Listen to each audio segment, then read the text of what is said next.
Number 11. I don't know why number 11, but it's number 11. Alright.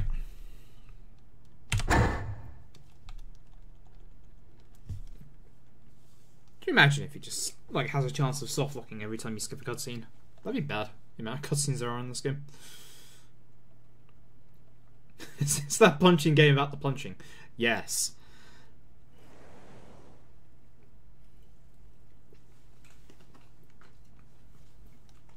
It's that game with the frame rate so bad that it dies when you try and skip a cutscene right at the end of the game. When you're fucking 3 hours into a run. I'd like for this I'd like this run to be sub 3 hours. I'm not sure if that's gonna happen or not. We'll see. I'll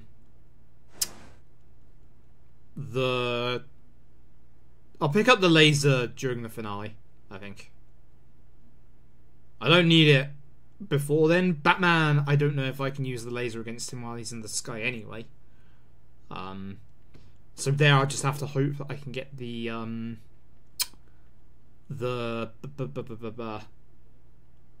stun lock with the dragon rifle. Because that was so good yesterday. That stun lock with that dragon rifle was actually disgustingly good.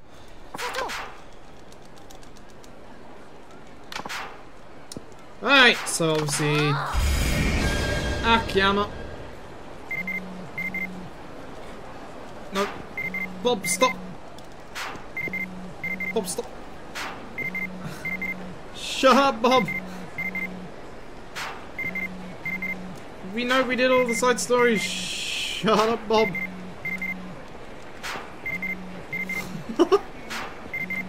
Damn it, Bob. Thanks, Bob. I try to avoid people so they don't collide in them. You goddamn Bob. Yeah, those are for doing all the sub-stories and the subterraneous stuff that unlocks the actual satellite laser. Oh, excuse me. Goodness gracious. Ugh. I'm having also digestive problems today, and I can't actually take the digestive medicine that I've got for it because of the antihistamines that I have to be on because of the pain and the allergies that I'm having. So that's a pain in the backside. I can't do crap. Hey Nico, how are ya? Hey Lou, how are ya? Oh yeah. Hey Senkai, thank you very much for the host. How are ya? How is Divinity Original Sin 2?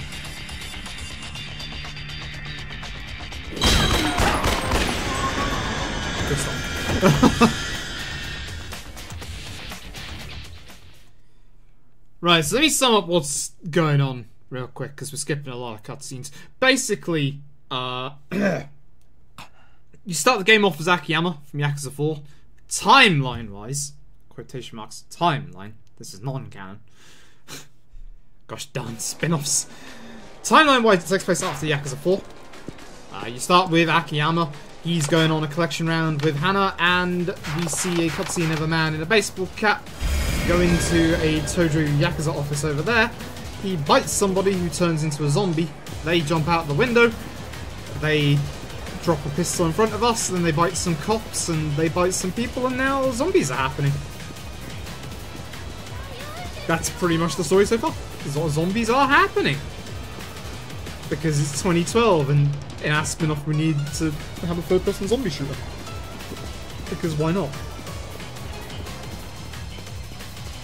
This game is not great. I'm just gonna put that out there. Go up the stairs, Akiyama. Thank you very much. This game is not great. Hard mode is tough though? Ah, interesting. I never played Divinity Original Sin 1 either. I heard good things about it. But you beat fishing, you never beat fishing. And we don't save because saving takes so long on PS3 architecture. Saving actually does take so long on PS3 architecture. It's kind of disgusting. But yeah, hey Zeno. Hey Hobo. So, we go to sleep. Not a care in the world. We wake up. Oh hey, there are zombies. Everywhere's gone to crap. Surprise.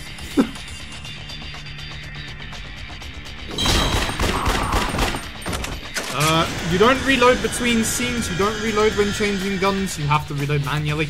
You don't reload during room transitions.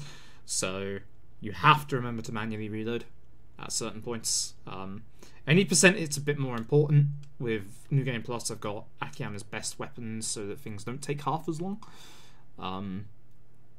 If this was any percent, we would be adding an hour onto the time. Like, legit. Unfortunately, there are some scenes like this where you can't skip. So, pain in the ass. Akiyama's secretary, Hannah, has a fever. She ain't doing too good, so we're taking her down to a safe place, which is literally the bar on the floor below. Played the first event with a friend, both of us got destroyed as soon as you left the first town, also killed the entire marketplace. Nice.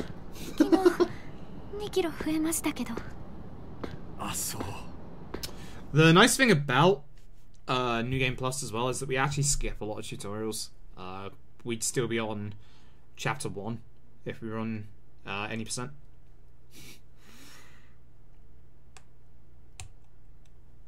And there's a lot here as well that it skips out on. And also the weapon that we get can save us about 15 to 20 minutes in the end game. Not even joking. It's kind of ridiculous. So we're off to find the doctor. Doctor who? So now this place has gone to crap.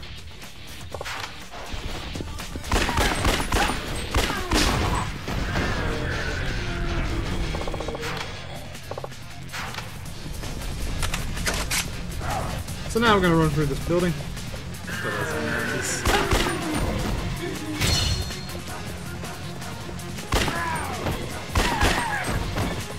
Unfortunately, bodies can block you a little bit when they are dead. And my frame rate. Oh no, I'm stuck in the fire again. Fire is bad because fire will stun lock you. Fire is very, very bad. There are zombies later that throw Molotovs because why not? They are the worst. Because they stun lock you into oblivion. So this is... I'm getting real unlucky actually with some of these. If this was any percent, we'd use one of the pipes that's on the floor there to clear those out. But because we have best weapons, it's easier just to go. These guys, you can't actually hurt them until they get to that certain point. So some barricades you'll find as we go through the game like that one. It's quicker to shoot than to kick at them.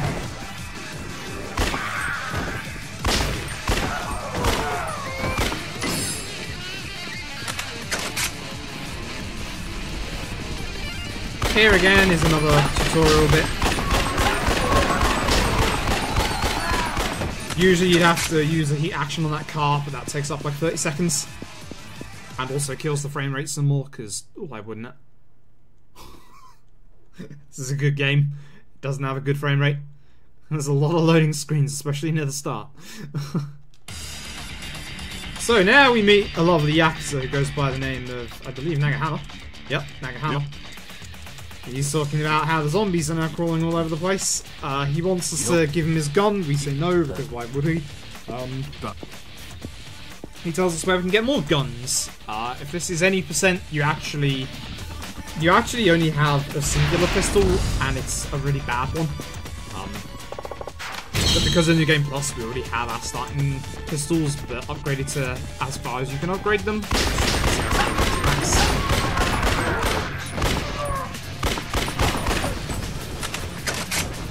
So, certain sections NPCs will follow you like this. With this one for Nagahama, he doesn't need to be close to you. Most of the story NPCs don't need to be close to you, which is useful. However, the side stuff, which I've already done on my file, obviously beforehand,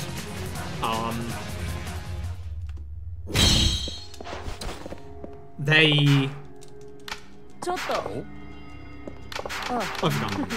I've literally just lost my train of thought. This lady is somebody who gives you side directives and ops like that. So, like, kill 100 zombies, kill 100 zombies with headshots, etc. You get rewards for it. Her name is Hasagawa, I believe. she'll pop up just to be a win in the way of the speedrun. Despite the fact that you can skip the tutorials in New Game Plus, you can't skip hers. Which is very annoying, because she has one in a minute that's going to take up quite a bit of our time. Like 5 minutes or so. But the DVD shop is downstairs.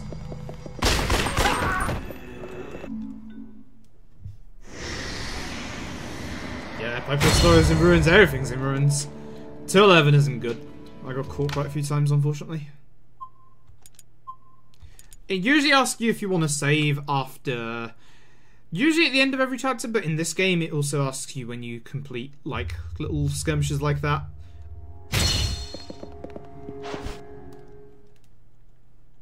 And obviously, like I said, saving on the PS3 architecture is slow. I will be making one save, and that will be at the finale, because obviously the soft lock that I had, the soft lock into the hard lock into the console crash all in one fell swoop yesterday, absolutely destroyed me.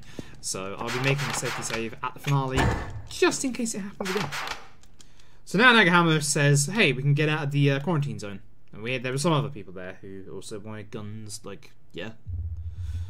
But basically, at this point in the game, you actually get the dual pistols. There's also a tutorial on how to operate your NPC characters. You can give them orders, heal them, etc. if they've got medkits. We won't really care about them too much, to be honest. They're useful. Some of them are more useful than others in places. You can get special ones if you do the side stories. But, again, we won't be seeing those in the run.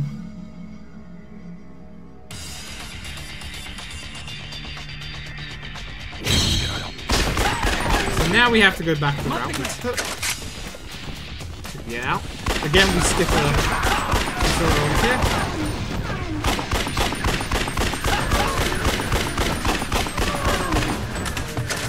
That man was crawling on the floor. That was weird. Right, he got caught there, but it should be fine. It should teleport him forward through this cutscene, and if not, I can get to the last point anyway. Say hello to the meathead. It's definitely not a tank. The only place you can damage him is his head.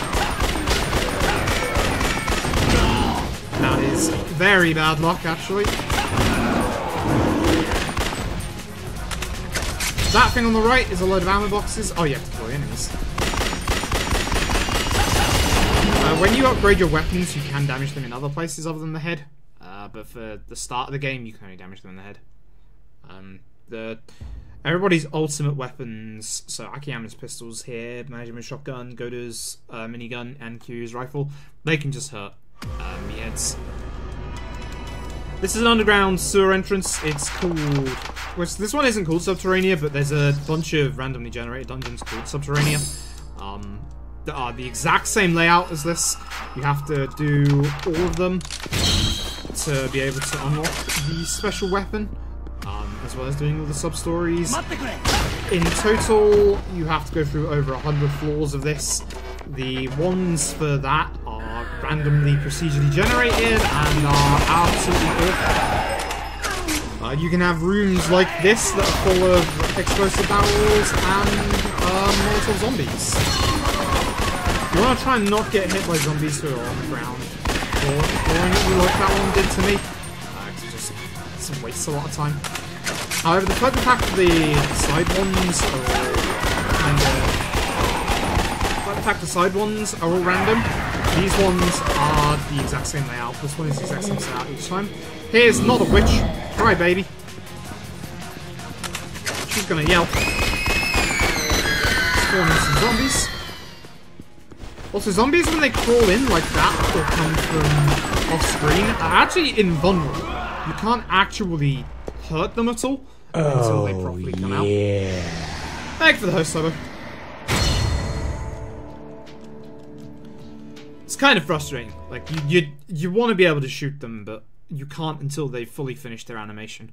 So, shrug. It's a pain in the backside, but... So now we get out of the quarantine zone. And now we get onto the side, kind of like... The game is basically in two halves. You have the non-quarantine zone and the quarantine zone. The quarantine zone is obviously where all the zombies are, etc. That's where the majority of the gameplay takes place. With the outside of the quarantine zone, you run around like you would in a typical Yakuza game. You have establishments to go to, food, drink, etc. Pleasurable activities, karaoke, bars, etc., etc. Certain shops in the quarantine zone can be liberated. Hasegawa will tell us about that in a little bit.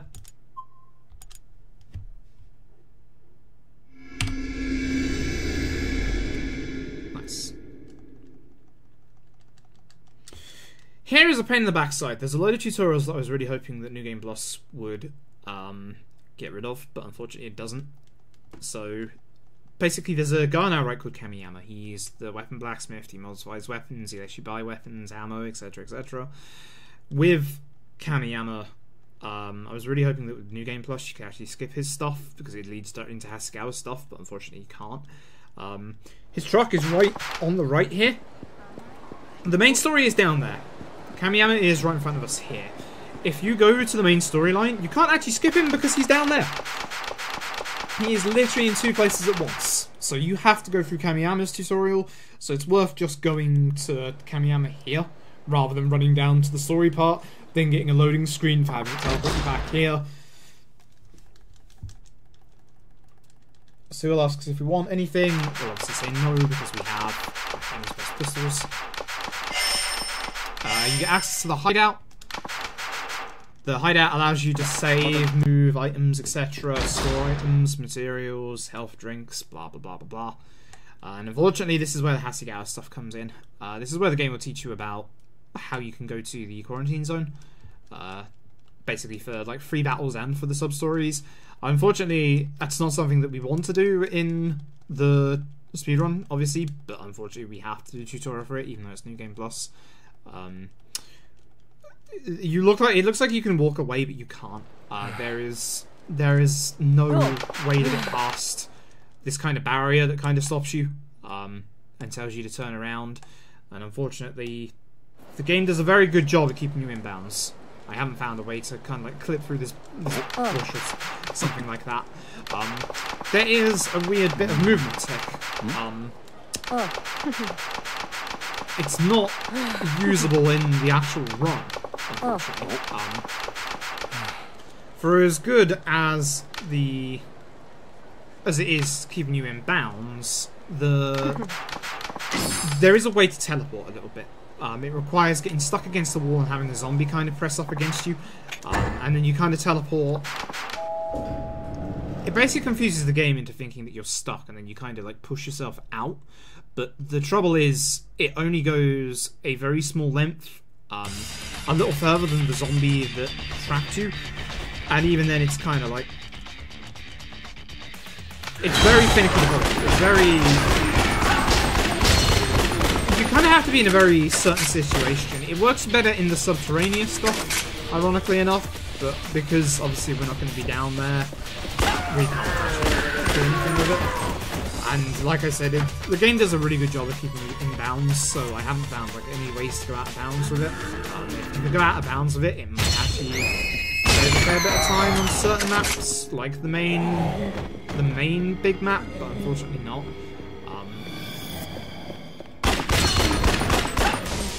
So for this, you just have to head for Theatre Square for her. It's going to be up these stairs and then up the next stairs. Stairs are weird because something that this game does not like is aiming or shooting upwards or down. It basically doesn't like slopes at all. The game's auto-aim, which is just pressing R1 like I am doing, doesn't know what to do with it.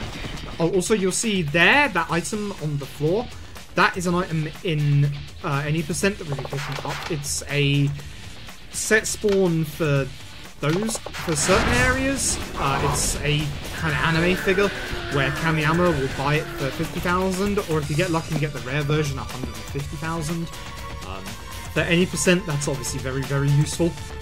We need to buy weapons and ammo around about Goda's part and Kiryu's part, so when you get to that stage, any money you can get is really helpful. But basically the game doesn't like slopes. When using the auto-aim, it doesn't shoot properly. Instead of like shooting upwards if a zombie's like near you, it will just shoot straight ahead at the stair. So it's kind of a pain in the ass.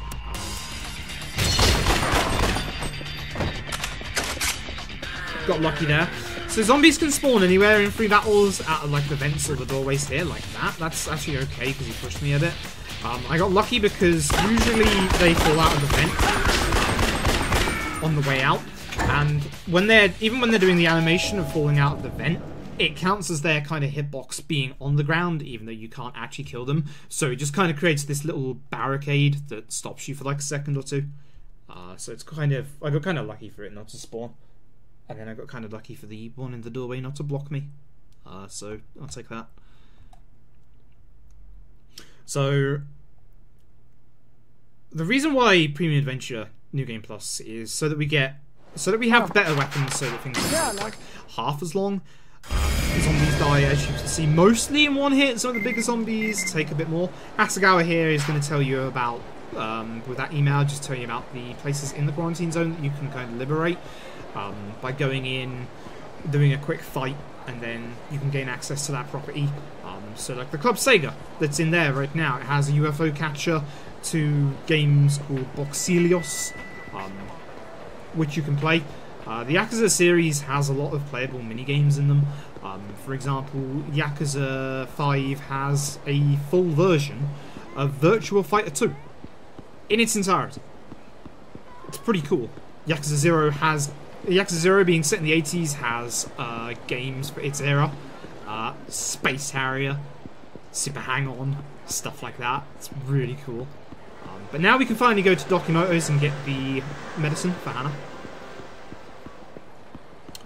But there are food places on the map that you can use to regain your health back. In certain Yakuza games, 5.0 I think, and also the Japan-only spin-off Ishin, you can get kind of like stat bonuses and stuff. This one, you don't get stat bonuses, you just get your health back. And you get a tiny bit of experience. Experience doesn't really matter, obviously, in New Game Plus. In any percent, it does a little bit, but the experience you get from food is negligible at best. It's very, very short. There are abilities in this game that you can learn. The game actually tutorializes you and makes you learn this one called head tracking, where the game is supposed to head track when you go into like first-person view, but it doesn't because it's awful. Like, this game is awful. Salad Gary Buster Homes. Yes. Again. We have to do his training, unfortunately. Gary Buster Holmes he's been in the series since the OG. Usually as a side opponent in the Colosseum fights. But in this, he runs his own boot camp. Where he can train up those partners I was talking about earlier. So unfortunately, he takes us across the other side of town. Where we have to do... Where we have to do his training. So we'll do field combat, because you can just run through that and shoot. However, there's actually a quicker way to do his training. It's a good way. Ready, go! You don't do his training in the slightest. You skip it. How did Gary react to that? Bad. Bad. Gary is not impressed. And the nice thing about this is now that it's put us on the other side of the map, it does actually ask us, would you like to go back to the point where the story is? Which, of course, we're going to say yes. But the partners, like I said, you can level them up there. Partners can learn different skills. Again, doesn't matter in the speedrun for new game or any percent, because you're not going to do it. If there was, for some reason, anyone crazy enough to do like 100%, it would be worthwhile. You obviously have to do all of Gary's stuff. There's about 20 training missions. They take a while, but they give you some decent stuff. They give you abilities, I think. Not bad abilities either. So now we're doing the same map, but in reverse. So we're just going to run through here. But now we're off back to go give the medicine to and you can see that even the zombie spawns are kind of in the same place. Like, even this one is in the same place.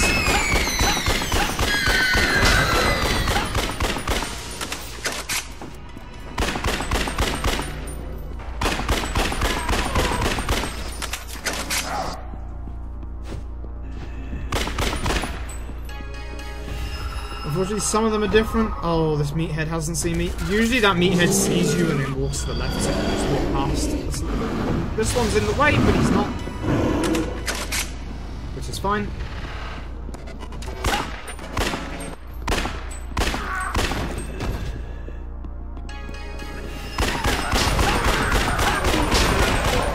Most of the zombie spawns in the story mode are in the same place.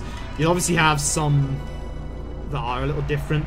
There are bosses. There's one coming up in about 10 minutes, which is the first boss of the game. It's not awful, but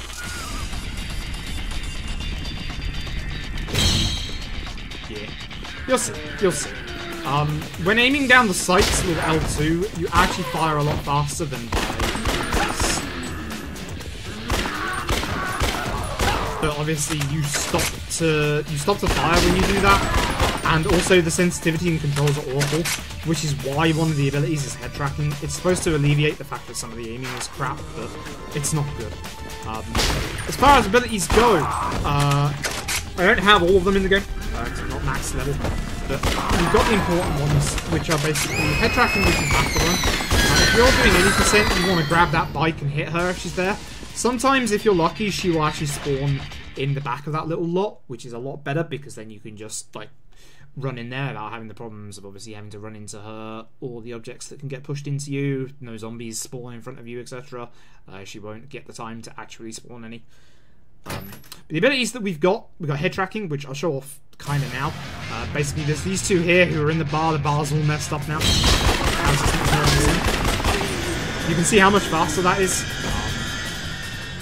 Headshots obviously do more damage. There are certain zombies like those two who will take more than the usual hits for a zombie, which is why obviously using head tracking in certain situations is more useful. You get more use out of head tracking in any percent when your guns don't just one-shot the majority of zombies. It's a shame, but it also saves a lot of time. Like, I think New Game Plus actually saves like an hour in total, and that's without actually having a certain weapon unlocked. The certain weapon is one that we will get right at the end. I believe I'm going to get it during the finale. I think that would be the sensiblest time. If you get it on one character, you cannot get it on another character, so it makes more sense to get it when there's like a, not a boss rush at the end, but like a whole cluster of bosses together that have a massive chunk of HP. In the end, I think we'll say about 5 to 10 minutes, there will be one form that does not get affected by it, which is kind of a pain in the ass, but we'll deal with it. So, we found out our assistant is actually in a place called the Oriental Building, so we're going to have to go over there. That's on the backside. Via the underground wall down here. Here's another new infected, Monkey Boy. It's definitely not a jockey. He's literally a jockey. He will run really fast and just jump onto you and hold onto you.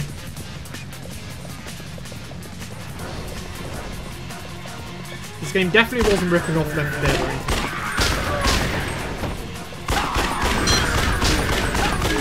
So again, these ammo boxes that we're finding around, if this was any percent, we'd be going in and taking all of the submachine gun ammo, and we'd be using mostly the submachine gun, although the submachine gun, the power on it isn't that great. This way around is this way. That is the going way around.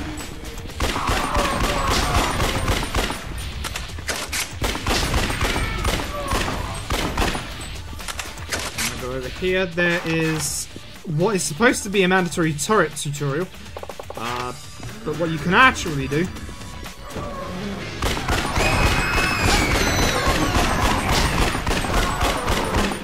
which is one boss.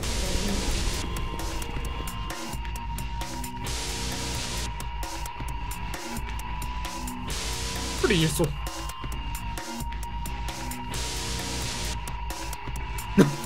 Hey, actually.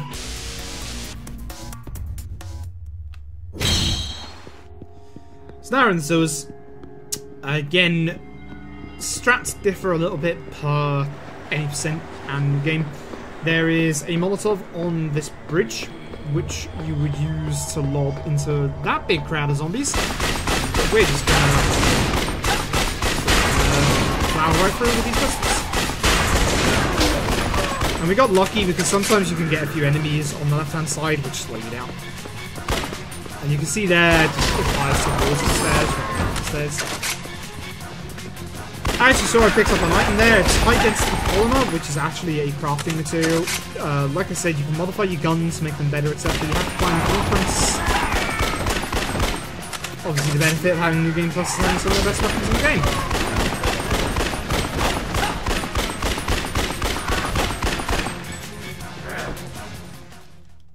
Nice. So now we come out in front of the Oriental building, and unfortunately there's no way in. Because there's a load of debris in front of it. And even worse than that, here comes a load of zombies. Instead of just clearing them out, like, you know, we could, Nagahama turns up and suggests that we go around the other way. So, let's do just that. Whilst going down here, there is Meathead. That's unfortunate. I got too close to him. His body also blocks you until he dies, and then the hitbox disappears. Again, you don't need him like 100% close to you, so we'll just run through.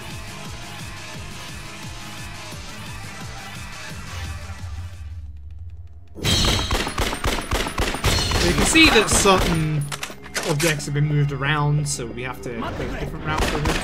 I got very lucky there because that monkey boy will grab onto you and just waste a load of time. He will still follow you though, so he's right behind me right now, for instance. And unfortunately this door is locked. But something just happened above, so let's go and check. Like that. Ooh, I got very lucky there. So, big old hole was opened up.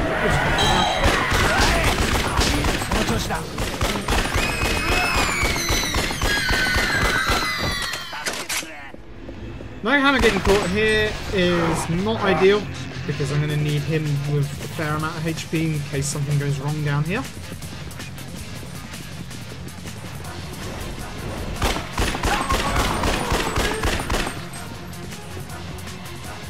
So usually Nagahama will get caught here, but it's fine because he'll teleport forward in the next kind of little mini conversation. Hey King.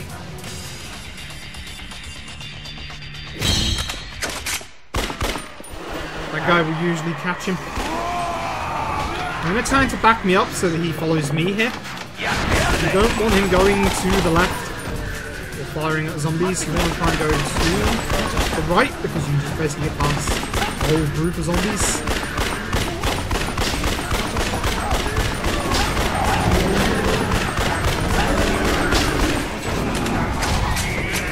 Yeah, he got hit by the meathead's attack.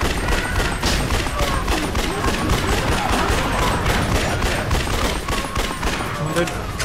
You can't traverse to the next bit until he comes with you. Come on. You actually need him here. You can't actually go up yourself. The trigger is him getting to this point.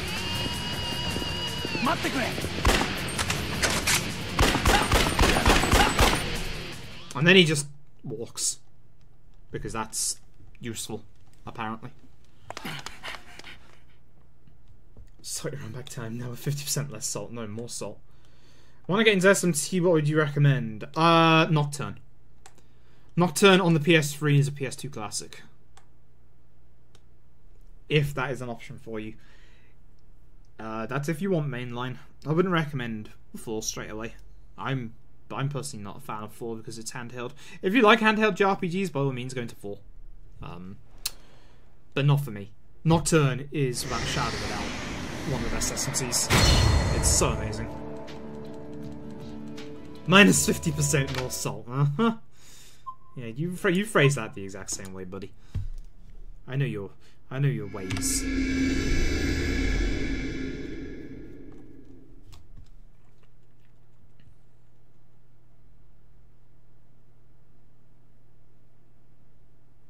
But yeah, Shin Megami Tensei 3 Nocturne on the PS3 is a PS2 classic. I wouldn't recommend. Well, I assume by Shin Megami Tensei Hobo means the mainline series and not side stuff. I'd at least, even with counting inside stuff, I'd still say Nocturne first. Nocturne first, and then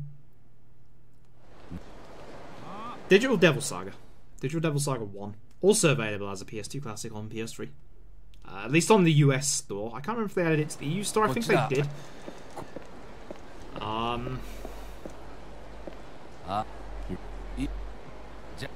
There's been a lot of spin-offs for the SMT. I mean, Persona as well is a spin-off of the SMT series, the mainline series. It used to get branded as Shin Megami Tensei Persona, but not anymore. Now it literally is its own thing. But it is Shin Megami Tensei still. But yeah, if you want a proper main SMT experience, Nocturne, 100%. There's no doubt about it. So this guy is the guy who lets you into Subterranea. We're obviously not going to deal with him.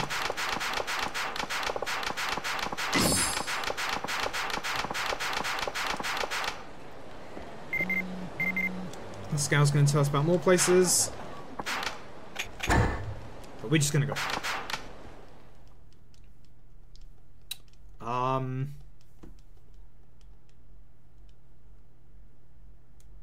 Because you've got a few different series. You've got Devil Survivor, Devil Summoner, Digital Devil Saga, and then you got the main line as far as SMT goes.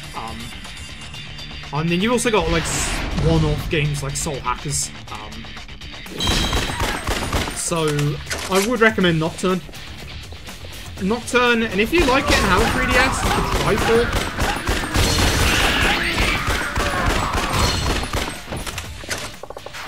But once they're all done, you get that barrier disappears. Frame rate goes with graphic. Why wouldn't it? I missed it, but there's a health item there. There's one of the anime figures behind us. Kamiyama. The lift is out, so we have to go down here to operate a switch to get it back on. Meathead busts through the door. Fortunately for us, the lift as well goes onto this floor. Why are there holes in the ceiling? They randomly got their vents back.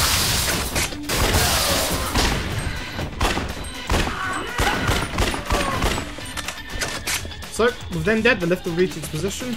And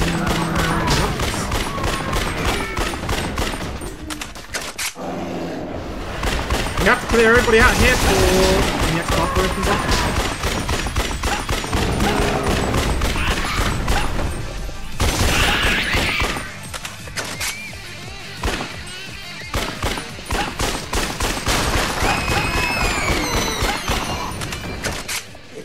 Again, if we were on 80%, we would take all of the ammo in here as well as the healing items. Because we're in New Game Plus, we should be fine. I was really hoping that I did pick up that healing item earlier, but unfortunately I didn't. Here we find our assistant, and as well as our assistant, we find something a little nasty. Definitely not inspired by Resident Evil in any way. It's definitely not a lift. ここは俺が何とかする。あんたたちは花ちゃんを頼む。わかった。木山さん。こっちだ。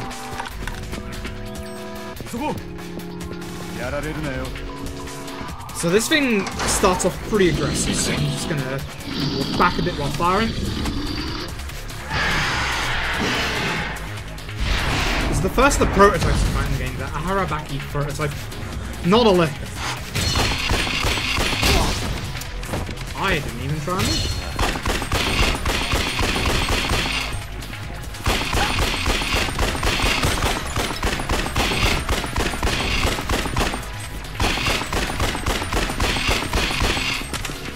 When he's on the wall, now is when we go on.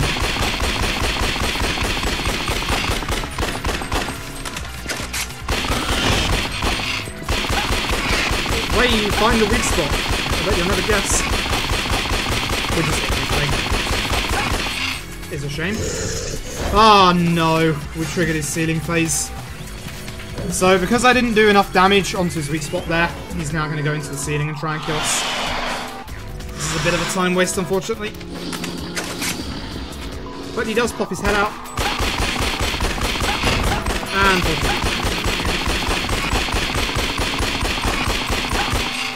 Wow, I'm just hitting his arm the whole time. I'm not even hitting his weak spot. Man, that sucks.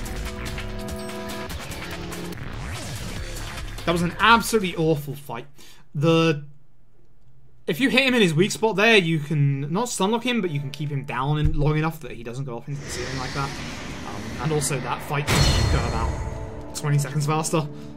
That was a really bad fight. Like, no joke, that was a bad fight. It's actually trash. That's the end of part 1. It's the end of Akiyama's part. All of his items go to the hideout. Items, not weapons. So any health items you picked up, any materials you picked up, get automatically sent on to the next character, and all of your ability points and abilities that you currently have go on to that character too. Our second character is Majima Goro. He is a very, very fan favourite character in this series. Known for doing a few kind of crazy things. Starts off with a shotgun.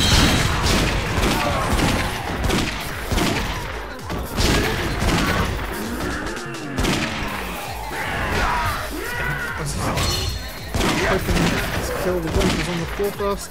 Once they're all dead, we can leave. So basically, Majima was enjoying some zombie movies, and then the zombie invasion happens, because, yes, video games. Basically. So now he needs to restock up and get out of the building.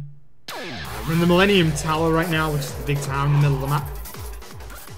Nothing bad ever happens in the Millennium Tower in this series, let me tell you.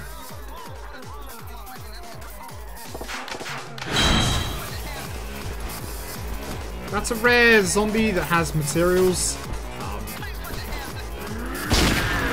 also have healing items. Disappears if you don't kill them in time.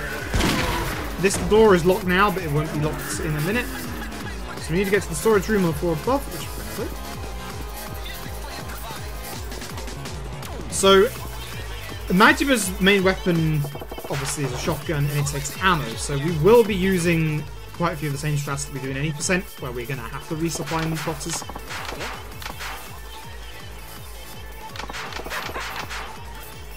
So Majima's weapon is really strong, as you'd expect a shotgun to be. We get a note from Hasegawa saying, hey, go kill some zombies for me. I have to wait a second before that becomes accessible. Let's get some healing items. So now we can go down. We're going to be using the shotgun all the time with Majima. It's much better than his default pistol. We can get in there fast enough you don't get blocked by zombies. Here's a fatty. Definitely not a boomer. When you kill them, they spray juices everywhere. The juices enrage zombies. And the zombies then like really try and kill you. Down the stairs. I always forget that.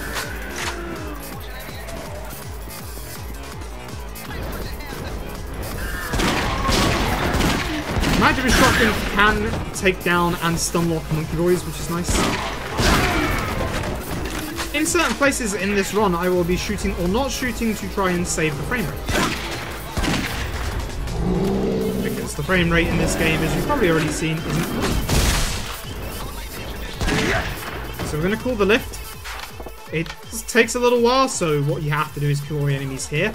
We're going to hope to get lucky and kill her before she spawns enemies, which we did. That was beautiful.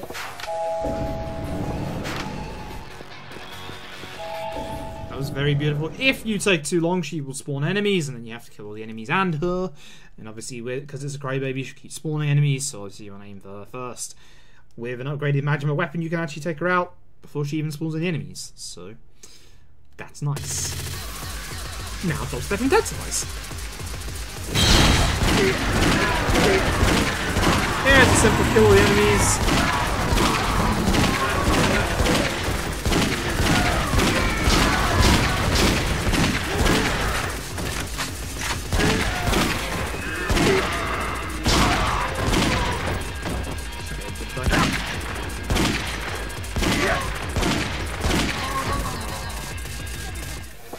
And they're all dealt with. Time to go outside.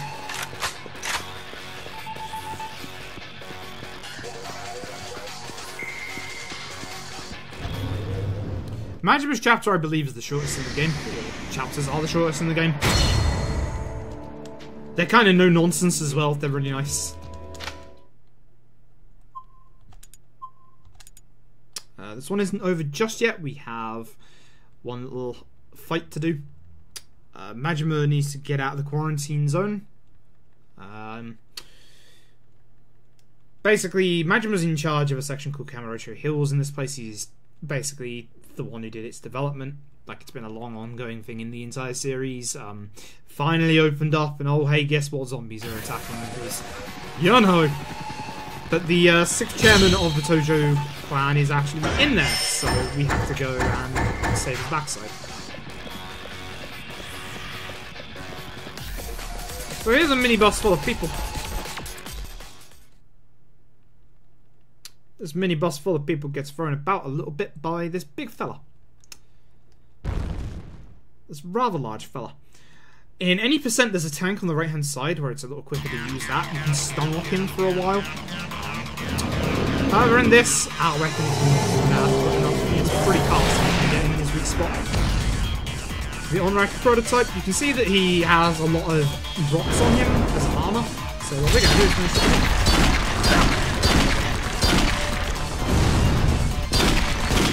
And every time these rocks come off, they go counter. His weak spot isn't actually his head, it's his chest. Eventually, when you get his health down, he gets rid of all of his armor and gets a little faster. But again, we should be able to deal with him pretty easily, I hope.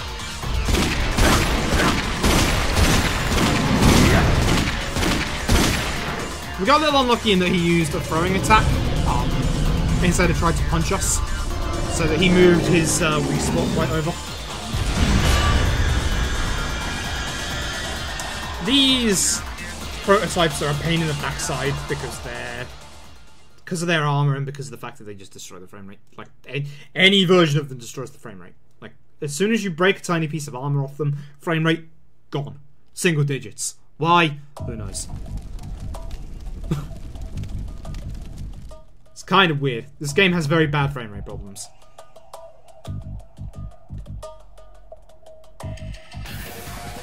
Can't say the same about frame rate exactly.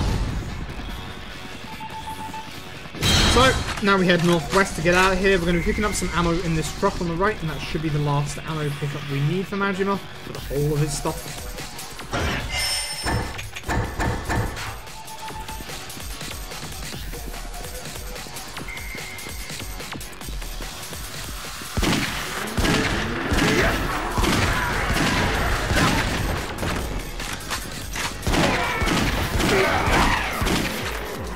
What's going along here? There's going to be an aggro on the left. This is another brand new thing. It's a zombie in a coat with tattoos and headphones. They are very aggressive, very fast. You'll see them a bit later on when I'll accidentally aggro them.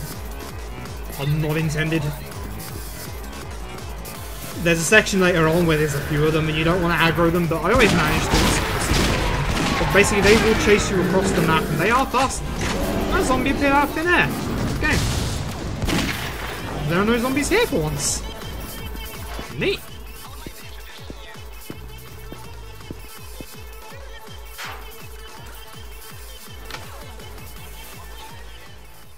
So now we get out.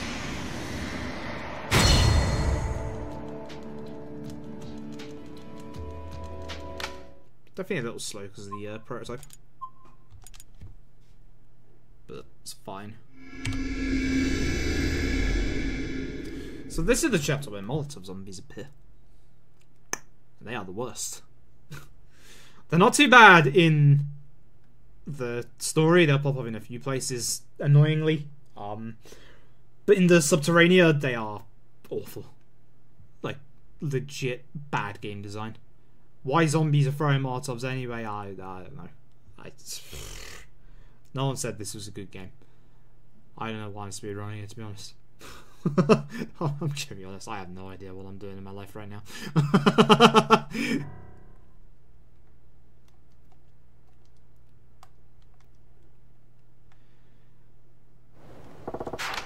So, we're off to Kamurocho Hills. That's what I was going to say. Oh, hey, there's more places to liberate, etc., but we don't care about that. Unfortunately, the way into Kamurocho Hills is quite a way away. Because the quarantine zone has expanded, the new entrance is where we just came out of, in that top left corner, instead of this one here. It's kind of weird that there's only one entrance at a time. If the game had more entrances for the quarantine zone, the side stuff would be a lot more palatable, but unfortunately it's not. You can see the save point, the S on the map. We have to get to that. This is Little Asia next to us. It's a kind of place where the Chinese all hang out in the city. Unfortunately, we can't get in there because we don't speak Chinese. This is actually kind of a major gameplay thing in Yakuza 4, where you can only get in there with a character who can speak Chinese, which is actually a really kind of cool attention to detail. But here, pain in the backside, we can't get in there right now. So we have to walk all the way around.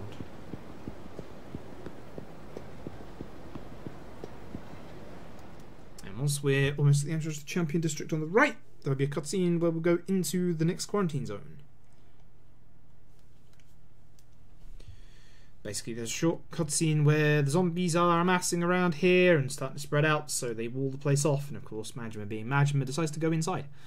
Because Majima is Mad Dog of Shimano. Mad Dog Majima. He's known for being more than a little psychotic. There is method to his madness.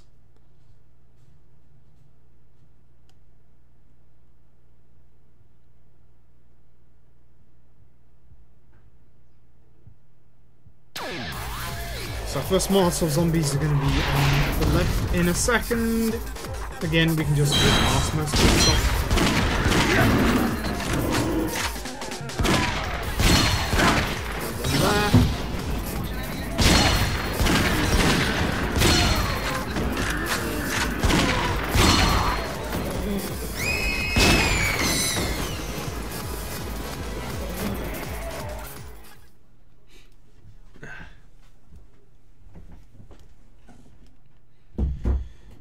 So you can see that there was a hole in the fence. That's how all the zombies are getting in. We know that there are some important people and people hiding out in here, so we go to kind of save them. We have to kill all of the zombies that are around. The guy that I killed on the way in is a rare zombie that drops an item. That one's always a set spawn, I believe. They drop rare items. They can drop healing items. In any percent, if you get lucky and they actually drop one of the anime figures,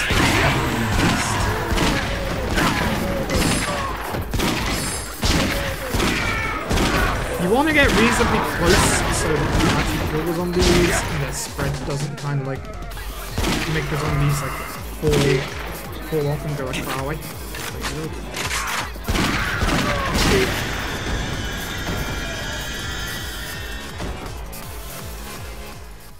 So now we have to go inside. I believe this is the rear entrance one.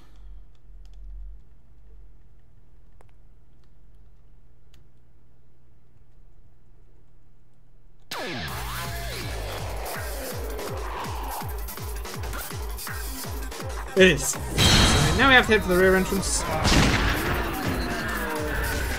I don't know why that zombie's up there. He doesn't do anything. he's just there.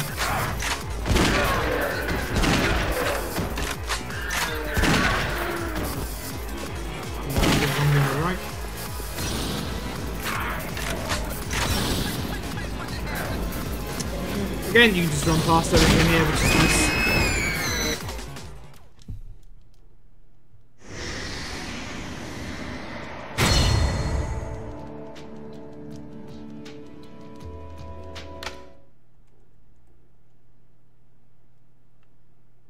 Time for some zombies.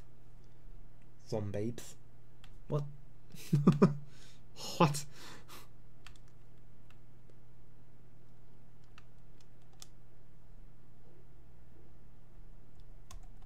Now that we're inside, survivors are upstairs, so let's go and speak to them, or at least the important survivors that we need to speak to are upstairs. That guy right there on the left, but unfortunately we have to walk all the way around. Get used to seeing this map, you'll be seeing it a fair bit. Not like as much as the main map, but you'll still be seeing it a fair bit. I'll be coming back this way in a very, very short while. And we'll be back here at the very end of the game as well.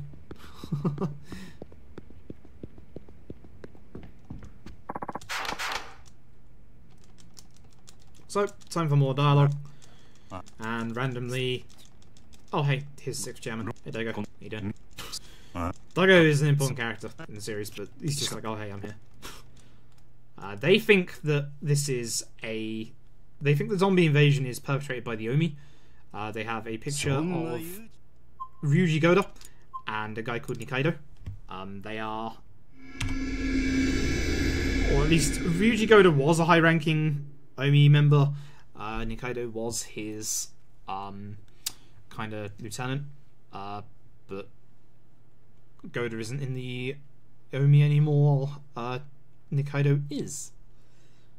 But that's as far as we know so far. And basically, stuff happens and zombies get in. Ascawa tells you, oh hey, there's more stuff. Instead of going around doing slow stuff, we'll end up sleeping.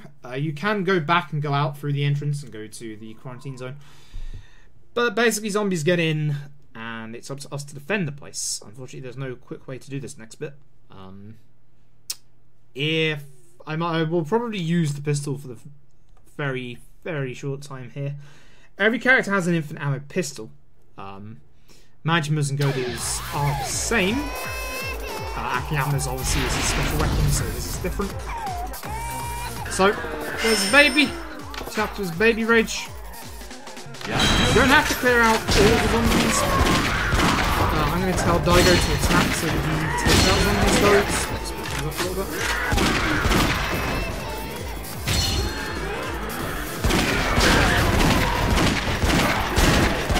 Shooting the monkey boy on the way in is actually kind of useful.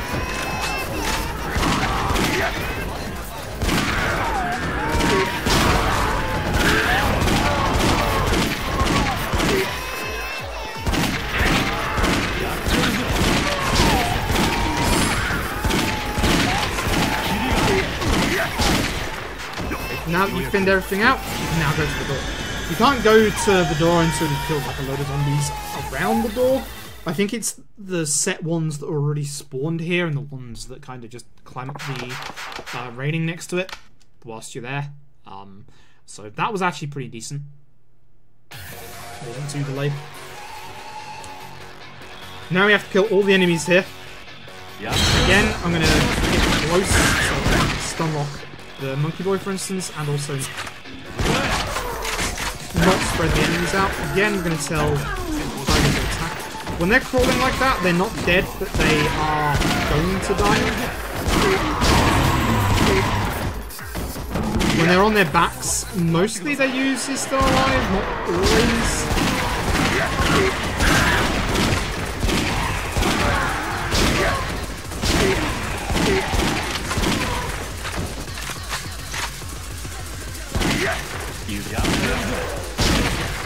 This aggro, you want to get closer and shoot.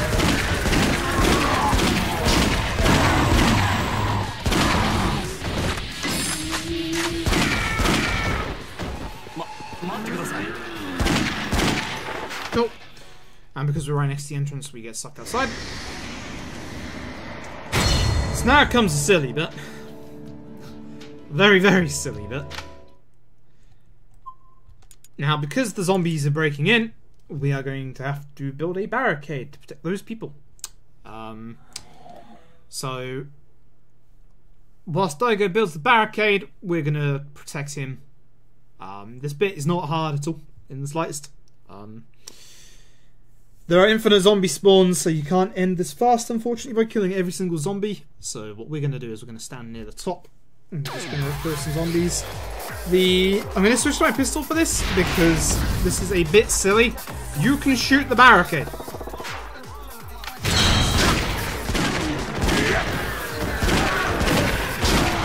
Been thrown out a little bit with but there's two set spawn points. You see the back of that truck, and underneath the truck here, you can see that there. Again, you can't kill them when they're coming out. Have to wait till like they fully finish the animation.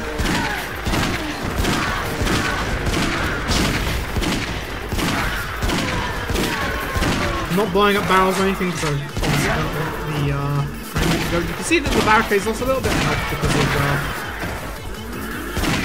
me accidentally shooting it. So that would have been a good drop if we were on any percent.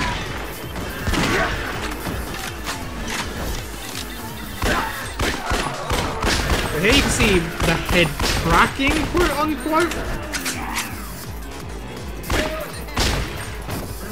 It's supposed to track the heads, and like I said, it has a real problem on slopes. It's better to just walk around in this position.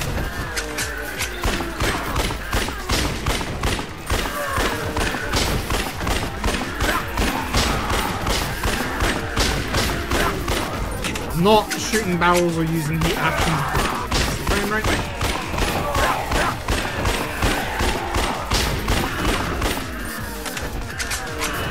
I don't know how the barricade just lost a tiny bit of health there, because I didn't shoot it. That's interesting. So, here comes an enemy. You'll recognise this guy, because we just fought him as Akiyama. It is the not liquor. He's learnt a new trick. A very useful trick, because it stops him from doing anything. It's beneficial to us, because he just stands there. Should have changed the shotgun before this, but...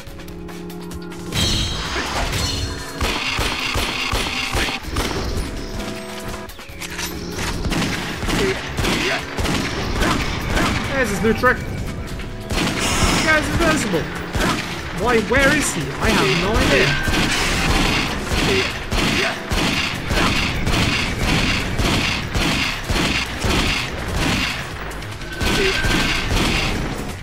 I have no idea where he went. He's very invisible. That's crazy.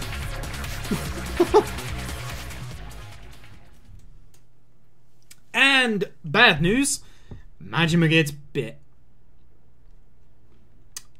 Bit right in the arm. The way they escape with the zombie onslaught is that there's a homeless man in the sewers who says, hey, come over here. Let's go to Purgatory.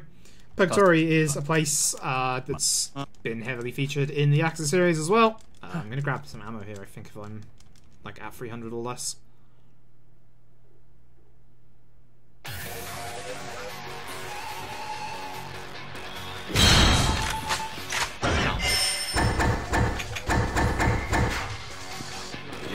So this place will be where I accidentally hit the aggros. If you get close enough to them as well, they also aggro. What a creative name they have. I do believe that Daigo may have accidentally aggroed one of them. Yeah, I believe your NPCs can also aggro them. Gosh darn Molotovs on them. I'm going to tell Daigo to stick with me, and then when we get to the end, there's a load of zombies we have to shoot, so then I'll time to go into attack mode.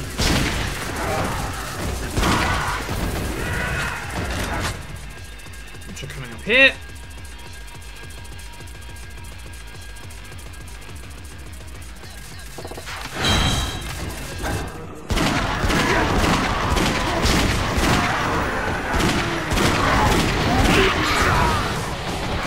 That's not good. The aggro's not gonna lock me in position.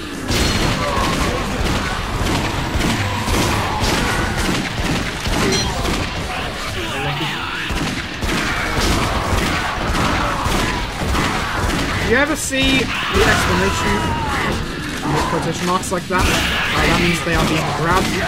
I actually want Daigo to get grabbed there because it makes my life a little easier. Okay, this is a good game. You only have to kill the ones by the barricade, and some of the ones a bit further back where Daigo is.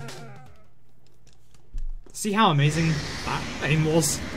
Daigo could shoot him, but I couldn't. This is a good game. This is a very good game. I don't know what I'm doing in this game. So, now we get to go into Purgatory. Purgatory is a it's basically built in the underground. They were building an underground train station in here, and they hit a leak. You can see all the water in down there. They turned it into kind of a hot spring / play area for the rich and the wealthy. And that is Kage the Florist's Palace. Actually called the Florist of Sai, but this series has had some weird translation issues in the past. So there's a side thing here. You can't actually skip it, unfortunately.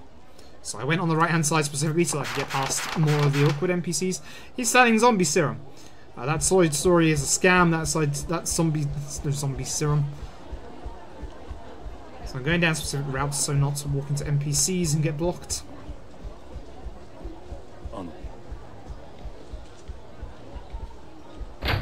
Oh yeah, I forgot the trigger for that is in the middle. It's kind of weird. If there wasn't making this game is as full as your soul. Damn. Is your soul dead? Oh my god. Don't you do it. Don't do it.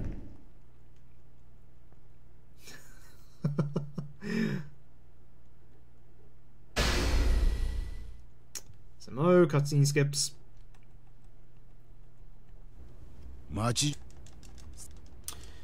So Daigo goes to phone the Omi about it. That's Nikaido on the right, Goda on the left. Goda has been very well known since Yakuza 2. Nikaido's been spotted without Goda. Because Majima is a tiny bit of a loose cannon, Dojima, Daigo says, don't go around anywhere. Sit your ass down and just don't do anything stupid. It's not Majima's ammo. And it's a video game. So, let's go do something stupid.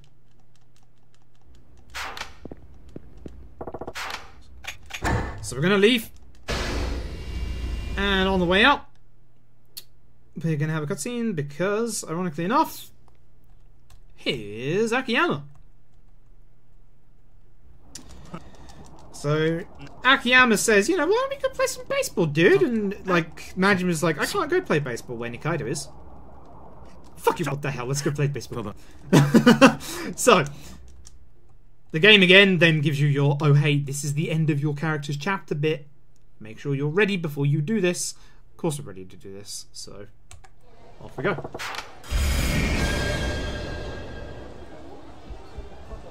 It usually follows that typical structure.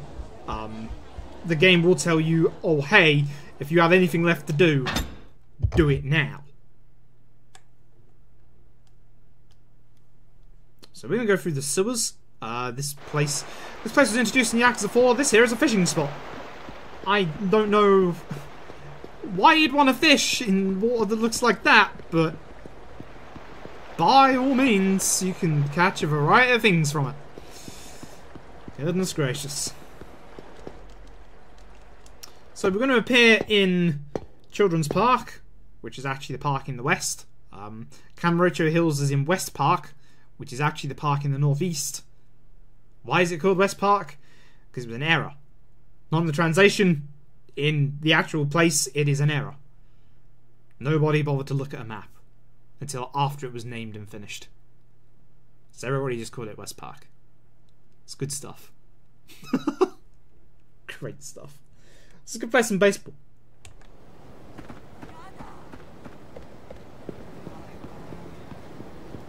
But at this point, the series is 7 mainline games strong. Yakuza 6 is coming out in March. We have 0 to 5. There are numerous spin-offs. You have 2 for the PSP, called Black Panther, that were only released in Japan. 2 samurai games that were set in Japan, Edo period Japan, that were only again released in Japan. And then you have this. And then you have this, which is obviously released in the West. It's a very, very good game. This almost buried the series in the West because this is a wonderful game that everybody loves. So, things now escalate. This thing was waiting in the batting centre. The Chigumo prototype. He's a lovely looking fellow. Fortunately, our shotgun only hurts him a lot.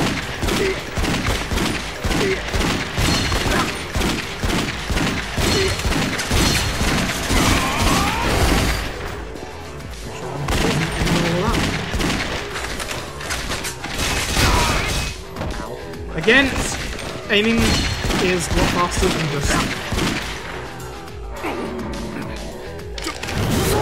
Aiming in is a lot faster than just normal shooting. He'll chase Akiyama, but we can just shoot him. Nice. He's got a lot of damage. Gotta be careful when he flips over, because he will go towards, not you, but to his left-hand side. Now for the best QT in the game.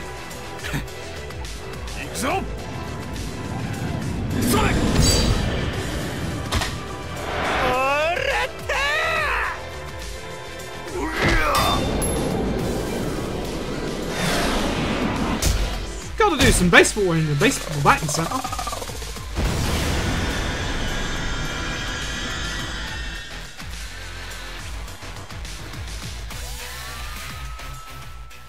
That's how grenades work.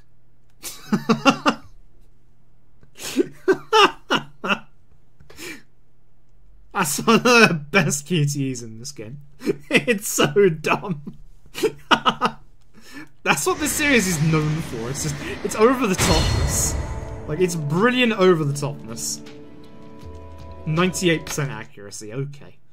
Okay. Okay. I missed part of my spread. Okay. Thanks, game.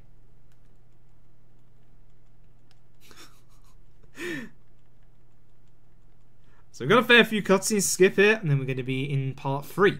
Yuji Goda. Yes, the same Goda that was spotted alongside Nikaido. Goda actually saves Akiyama and Majima from a horde of zombies that come in whilst they're exhausted. Now, Goda's undergone some differences since we last saw him in Yakuza 2. He's lost his right arm, for instance, and he's had his arm refitted with, you know, as you do, a bionic robotic arm that turns into a minigun. Video games. Video games. They are the greatest. Unfortunately, there's no way to skip these loading screens. These loading screens are a pain in the backside. The game is installed onto the hard drive. Even then, I don't know if an SSD would save that much space. I don't exactly have the money for an SSD, so I can't exactly test it. Goda's first chapter is probably the worst chapter in the entire game. It's long, it's convoluted, it's a pain in the backside.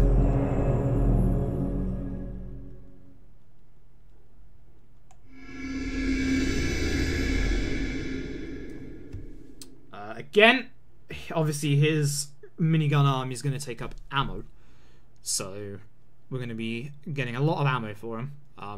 We especially need a lot of ammo for part 3, chapter 3, and also part 3, chapter 4, because we won't have much opportunity to stock up before that, so I'll be going specifically out of my way to get certain ammo drops. Hey, Joshua.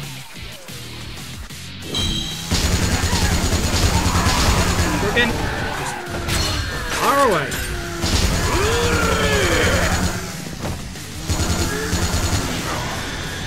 I don't know how that one hit the right arm of that zombie when I wasn't even aiming anywhere towards him, but okay. This is a good game. A very good game. So Goda basically goes, you know, I'm not involved in this, but screw it. Goda's been spending his days making takoyaki at the takoyaki stand with his pops. Not his actual pops, but an old man called Pops.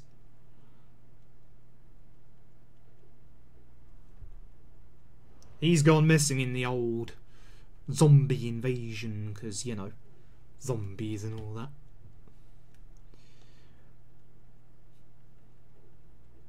So unfortunately, this chapter is ridiculous because it's long. There's a lot of action, but it's a bit monotonous. I'll explain as we go through. The first part is okay. Again, we're just going to get used to Goda. There's going to be a note from her cigar outside for us, because there always is. Every character has it. I thought of having more than one video game console, but heck yes, 6. Wow. Hey, hello as well, by the way, if I didn't say hello.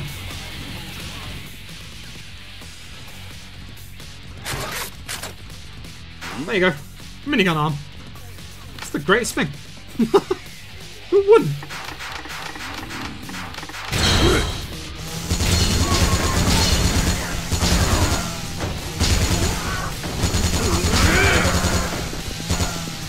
He's alive.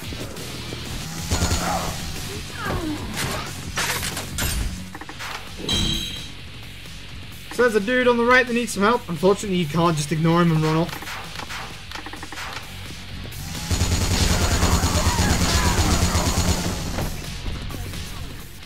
Nice, I had no crawlers, that's good. Crawlers take up the most time because we have to aim at them or wait till them to die. This guy gives a free healing item, which is nice. Then he goes, oh no, there's a bunch of zombies over there. Goda says, I'll deal with this. And we're going to deal with this by running away.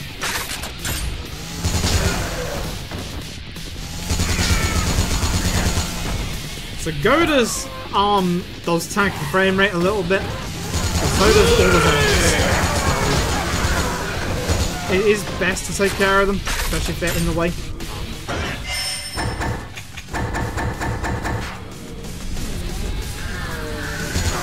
No, I'm just gonna do it. I was gonna get another box real quick, but I don't think I need it. I've gotten more places I can pick up ammo, and we will be in this chapter. Wonder how well our Mountain minigun would actually work. It's a curious one, isn't it? I mean, this one is his actual arm, so I guess he has the torque for it?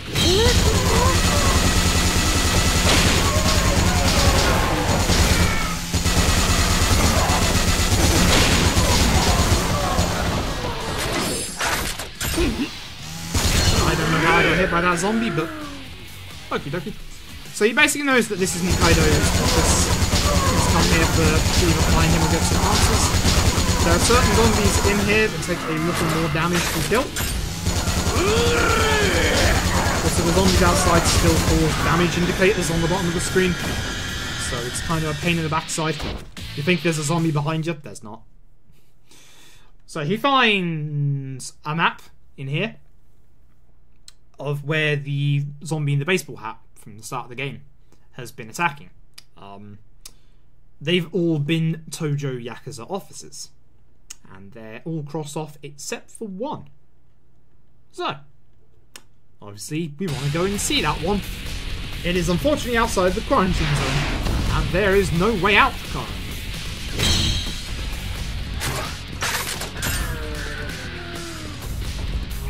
Hey Darius. How are you?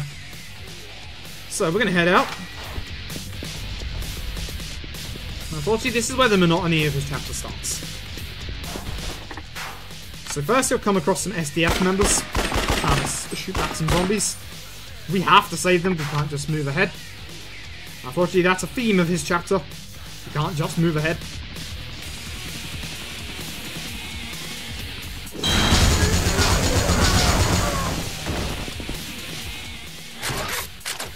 This bit is somewhat annoying.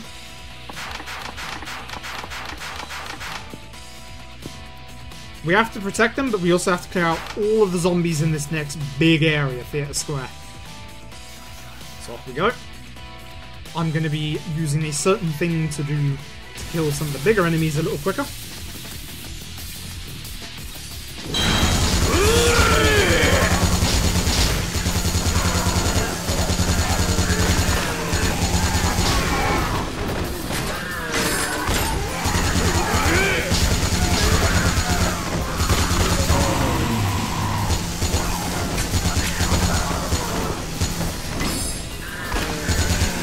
Yes, these ones that are spawning in count as well.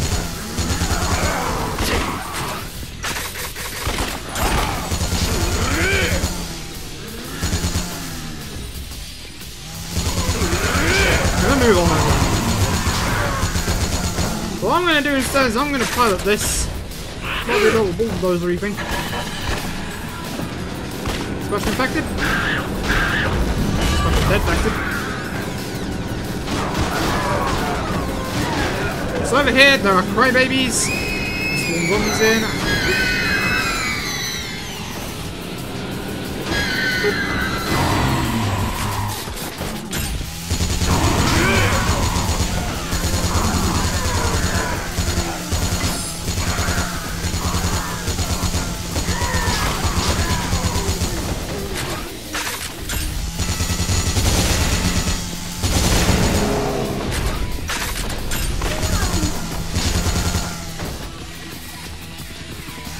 And there's one. Hello?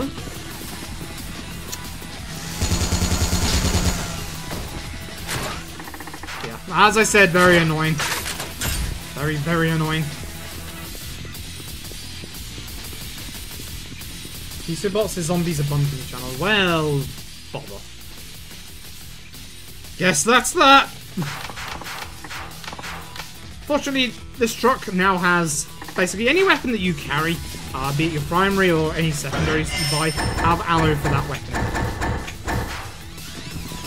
So Ryuji now has a lot of ammo. This is not nearly enough for the rest of the frame rate. So, notice the thing on the left. I pointed it out earlier. It is a tank. That tank is going to be helpful in blowing open a hole in the barricade. Because Ryuji don't care. Ryuji just wants out. So, might as well just open up the entire barricade, let the zombies out. Sure, why not? Makes sense. Doesn't really, but video games. Protagonists aren't exactly very smart in video game stuff, are they?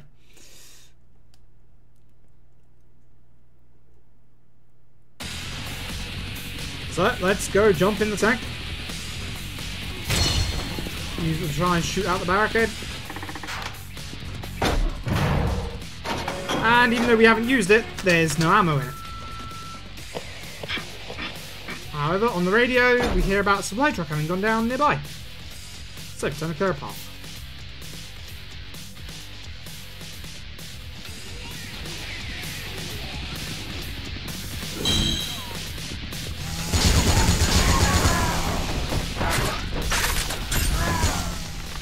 New enemies! Diptera!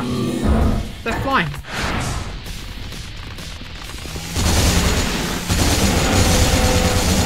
Head tracking locking on works very well against those, which is nice.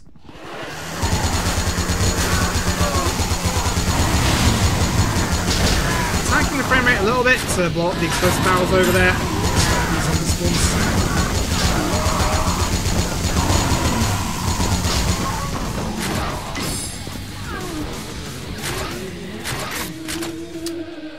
Remember these boxes, they're going to become an annoyance very, very soon.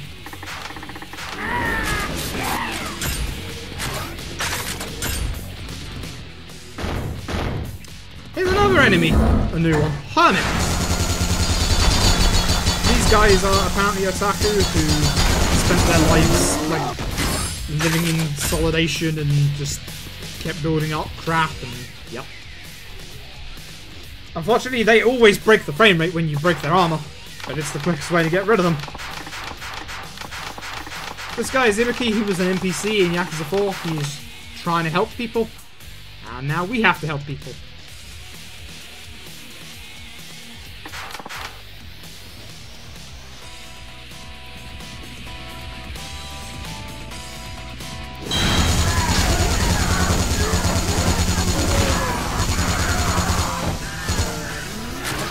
So you have to follow them down.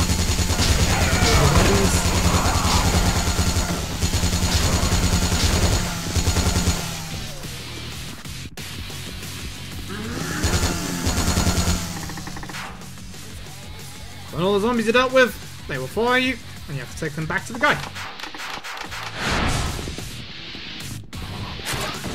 Reload here because there's a big swarm coming.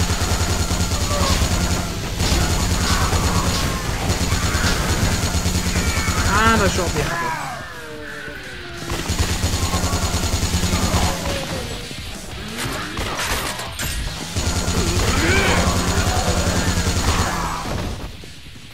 I'm on YouTube. So I'd like to look towards the back door because we need to pass that lamppost to be able to go inside. Which is going to become a pain in a second because unfortunately we have to do that 3 more times. And there are people in bad places. Really far away places.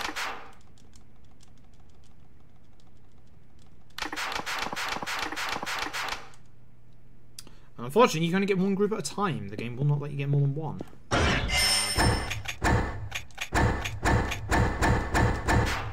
Nice. Bunch of ammo, so I can just go crazy. We're gonna need to grab more ammo again later. I'm gonna go get the second group, but for now we should be fine.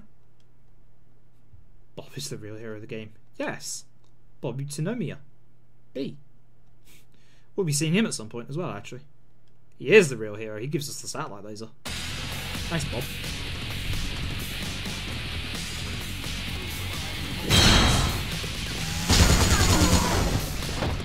Does this lot turn up as well here, or do I have to... No, this lot turns up, so there's this lot here.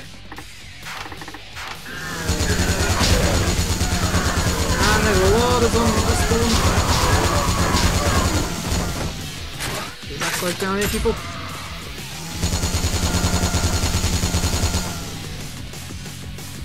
You can shoot NPCs, but it doesn't do any damage, which is nice. So we help those guys, they go back inside. Now I have to go and help two other groups.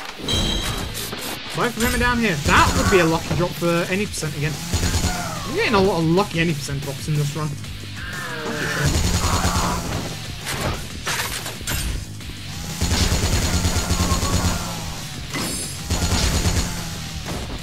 Like, please.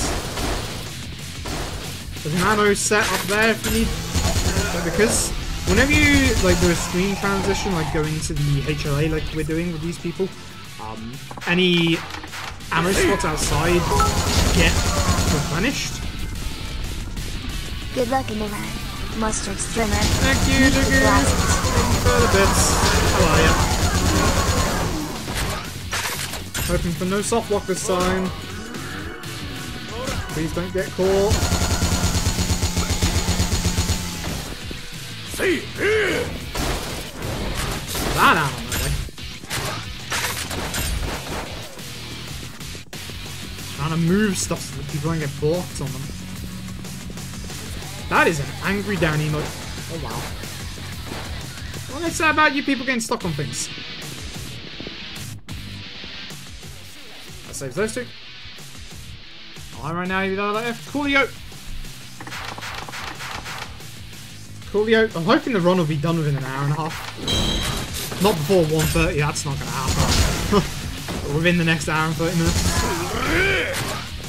The last group is a long way out, unfortunately.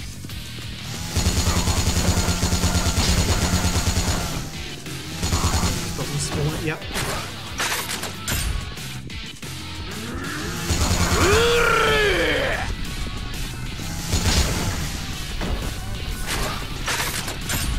And then Molotov zombies. That's very good. There's Molotov over there.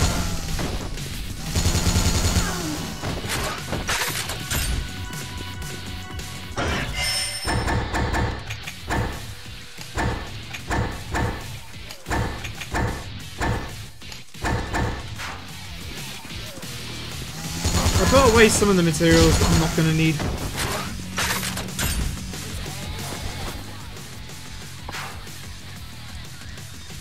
So, we found the SDF officers we helped earlier. The rest of their squad left them behind. We're going to run forward. People are going to get caught, so I'm going to turn around and take care of some zombies real quick. I'm going to move and hopefully none get left behind. Because if so, that's going to be a pain in the backside. Okay, so far, there's going to be another big horde when we go over behind this truck again. You see the frame rate is taking a bit of a dip because there's so many people. Place camera tool on the ground.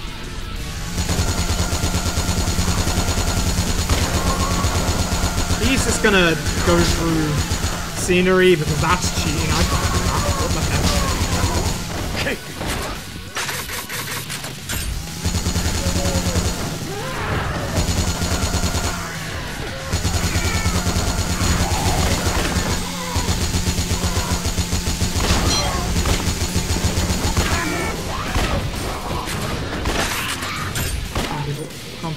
Come on, people. Come on, people. Grab someone. Grab someone.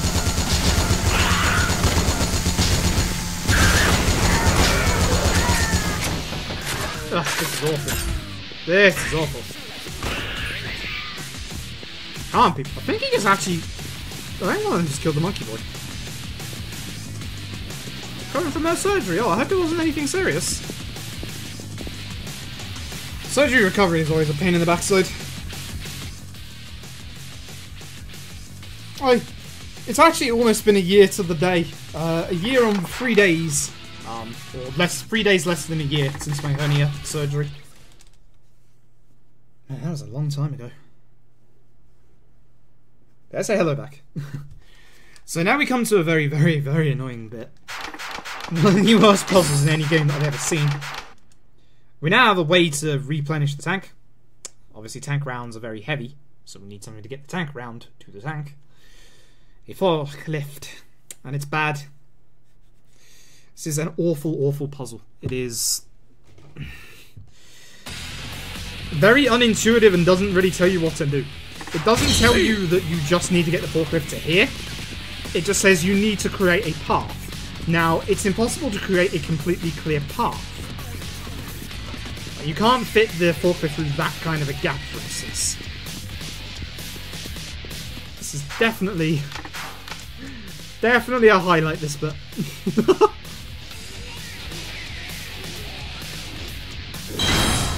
So we're going to jump in the forklift. Now, notice it has a fuel mark and a health gauge below its fuel marker, or its icon. The health bar is more important, the fuel is less so, but this puzzle is so silly. It doesn't say that you just have to get to the right, it says clear a path. Now, the quickest way to do it is to do it like this, by putting this one on the left, and the next one on the left. There's the prompt.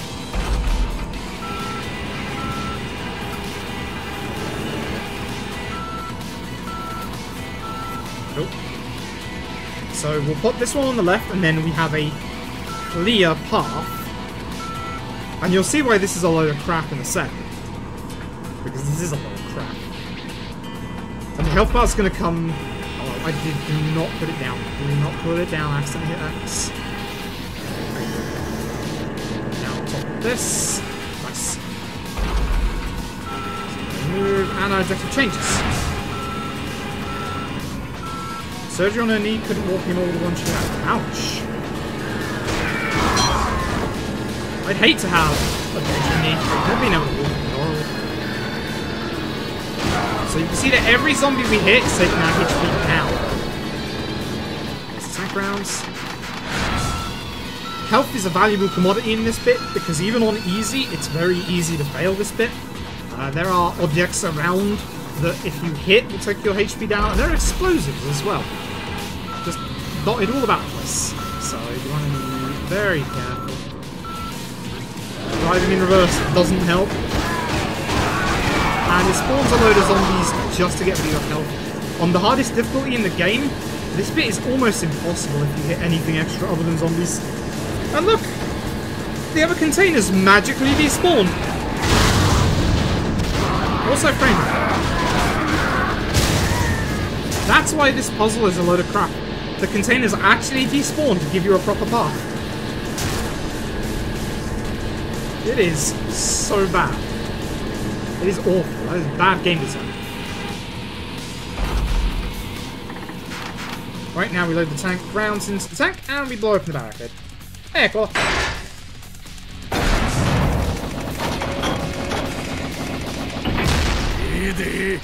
Class free. And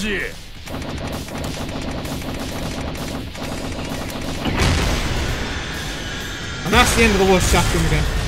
Woo. Not enough forklift time. More than enough forklift. It's a dumb section that's just added in. That's, apart from I think the finale, that's the longest single character chapter in the game. It's awful. It's terrible, that chapter. But fortunately the last two of Go to chapters fly by. Unfortunately we have one more before that, which is a little slower and also has Molotov zombies on rooftops. What a great game design. So you can see that took, quote, 8 minutes in game time.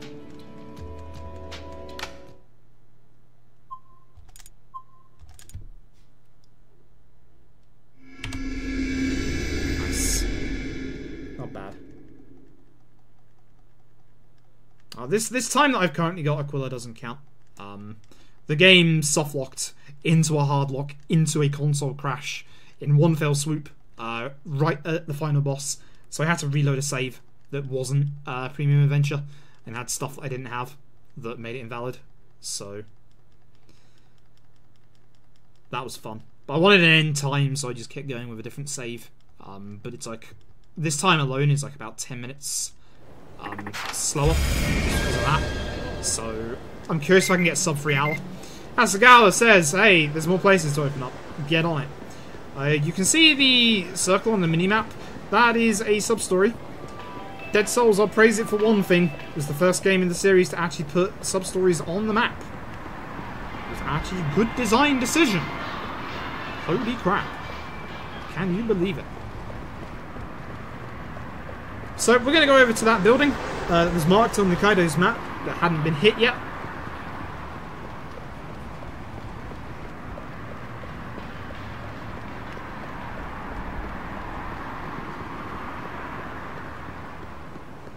It is at the top right.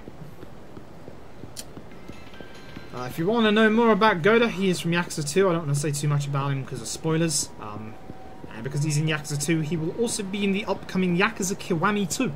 The remake of Yakuza 2, which looks absolutely fantastic. Oh. Can't wait. Because Kiwami 1 was an amazing remake of Yakuza 1. So, we get here. Nothing's happened yet, everything's fine, and the zombie in the baseball hat appears. He turns out to be Hayashi, who is actually an old Yakuza from, again, Yakuza 2. Who, again, I'm not gonna be saying too much about that. But he basically bites everyone and they all turn into zombies, who knew? Apart from Goda, who's just standing in the middle of a room with a machine gun for an arm and has to kill everybody, because zombies. One of these, well actually I think a few of these zombies are a little tankier than your usual zombies. One in particular, we're going to be using headshot snap on. This guy. He's going to go down, but he's not dead. Like, only of the 4 that went down, only 2 are dead. Dead. He's now dead. I got a lucky headshot on that last one. Very lucky. Hayashi decided to jump out of a window. So, in the time that he came in, bit everyone, jumped out of a window, we took a small phone call. We now leave. We got a phone call from Nikaido himself saying he's at Club Asia, which is a pole dancing club. Yes. So we're going to be going there now. But in the short time that Hayashi was here and we were in here, things have escalated somewhat, and quarantine zone's expanded. That's where we are.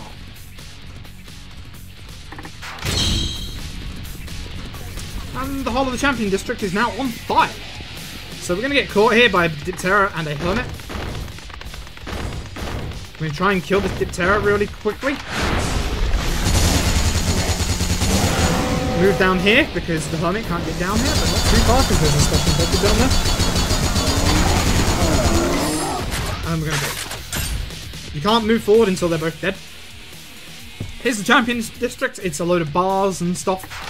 It has been completely, well not completely, but very nice level. Nice wood barricade there. On these rooftops are zombies with molotovs. Be very careful. I try and swing myself in a wide arc and kill them there to save a little bit of pain later. Ooh, there's the game not firing slowly. I think one is still alive. Here is a beefy lady. Goes by the name of Michiru. Her manager is trapped on the other side, which is back at the entrance. Unfortunately, he's not there at the start. You can't speed things up by going to him.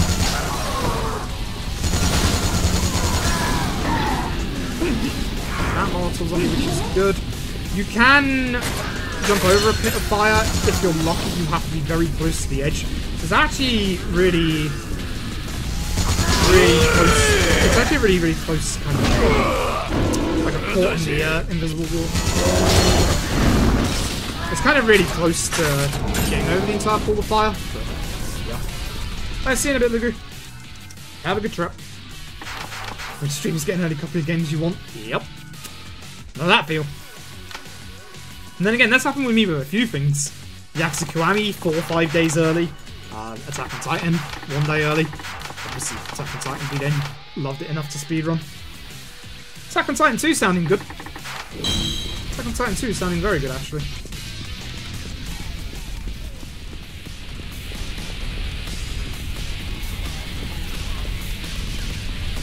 Don't like the fact that it sounds like there's going to be 20 plus playable characters in Yakuza Attack on Titan 2. Calm the heck down. Most of them are going to be unknowns or like that guy from Levi's squad who you can never remember his name. Gunther.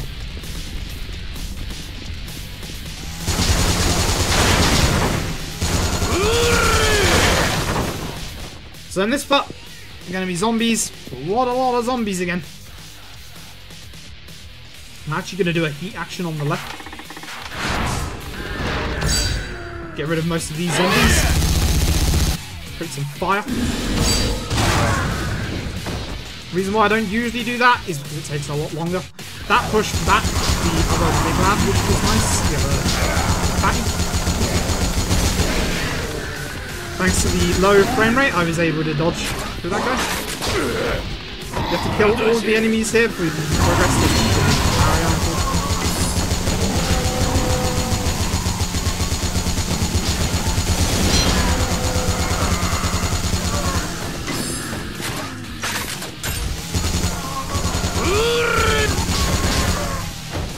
Everyone? Yes, good. And because we're here, it puts us right here. Break that fence early. Just a little Asia. There's a lot of running around. There's a kid up here. Everyone told him to stay there. We asked him which way the way out is, because that's the quickest dialogue.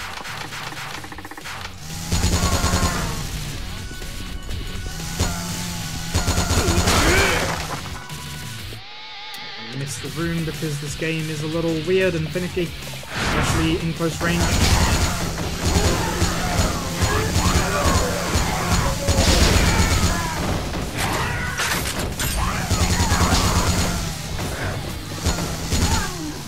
There's a guy hiding in the box. He thinks he's Solid Snake. Yeah, and Darius. Well, I'm actually just doing a run. Just a good run. This guy also tells us the way out is in the kitchen. That's twice I've been told the way out is in the kitchen at this point. So there's a guy down there getting kicked by a few zombies. Here to go and bail him out.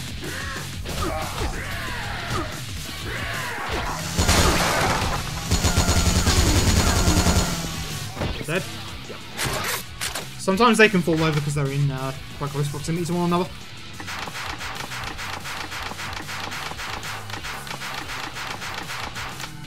Again, he tells us the way out is in the kitchen.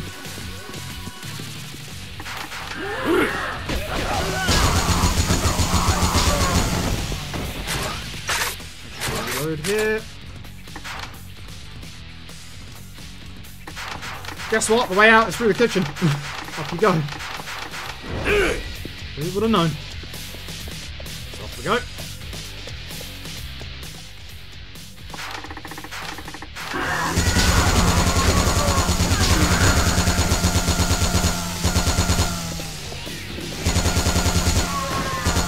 Would be that guy. Try to gift card for the place where you ordered your console games from, so you got the upcoming selling for half the price. Pretty good. That is pretty good. Alright, up those stairs there ahead of us is another figure. That can be also spawn as a rare one, which that's very useful if you can get a rare one.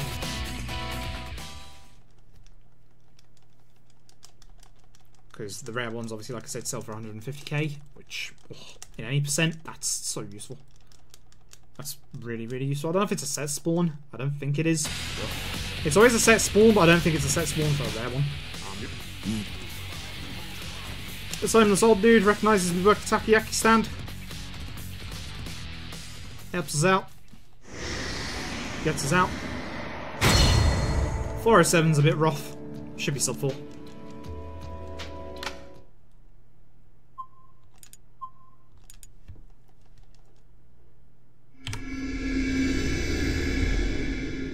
So, these last 2 chapters are pretty short, which is nice.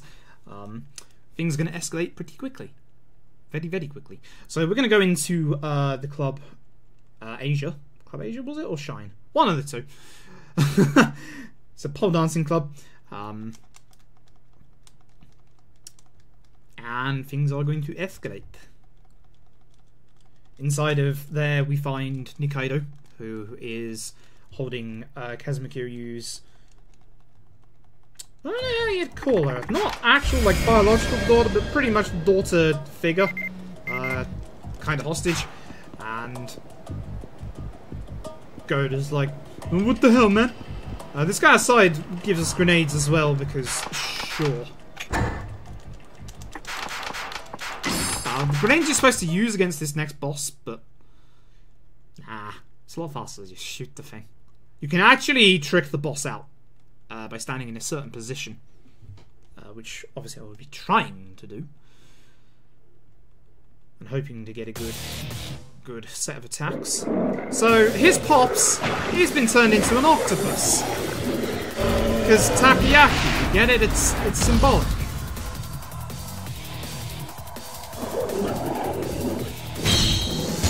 So, first phase, you have to take care of these hands. They will hit you and they are a pain in the ass. They are a massive pain in the ass, so you have to try and take care of these arms as quickly as possible. The ones on the left get harder to hit, so I like to hit the ones on the right. Once you've dealt with one of them, you can deal with any attacks that come your way from the front. All of this furniture in front, so the aim's fabulous. All of these attacks in the front will destroy your frame rate. You can randomly throw furniture over at you. When you've taken care of 4 of his arms, then let's start again. Take care of the arms a lot quicker if you hit weak points, as long as you're hitting, then you're fine.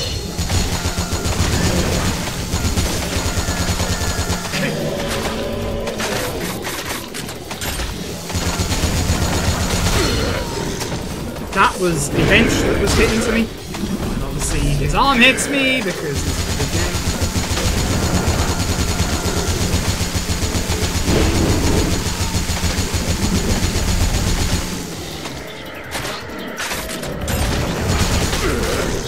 Ready? Really? It's a bad fight.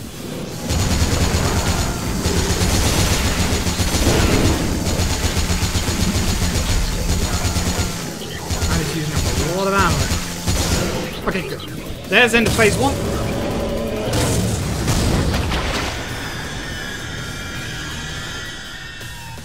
Despite the fact that we have taken some of his arms, he's going to regenerate his arms. Because yes, he's an octopus. So, phase 2 is a phase you can actually kill him with. This is the phase where you can lock him down by standing in a certain position. I believe the first attack is always the same. I might be wrong. Where he shoves tentacles up at you from the ground. If not, then I need to be in position about here. Nice, this is the attack we want to see. Hopefully, if we get hit by this, we've done it wrong. Of course you go away. Good. Hopefully he will attack us here and not hit us. Perfect. We're in the right position. He can't do anything.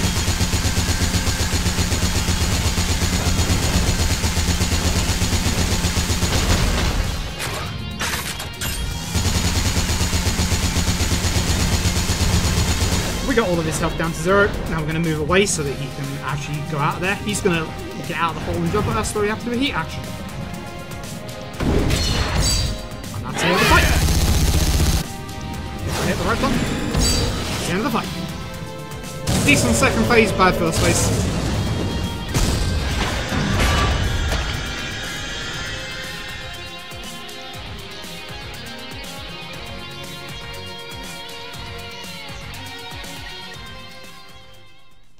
So Ryuji gets flashbacks as you do emotional stuff, etc., etc., of stabbing an octopus, and then stabs octopus dad in the face. As you do. That ends that chapter. And unfortunately, the final chapter, final part of his chapter is really short. Point the run to use the upgrade points. Already have. We don't use any of the others. Don't need any of the other moves or stuff. Genuinely don't need the other moves or stuff. Reverse sass.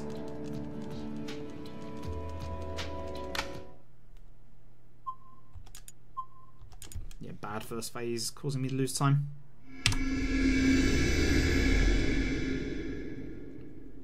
So, upon coming out, there will be people running around. They are not going to be very happy. Something is going on. Would you believe it? The zombies are breaking through the quarantine walls again. You would think that these walls being taller than buildings would be useful, but apparently not.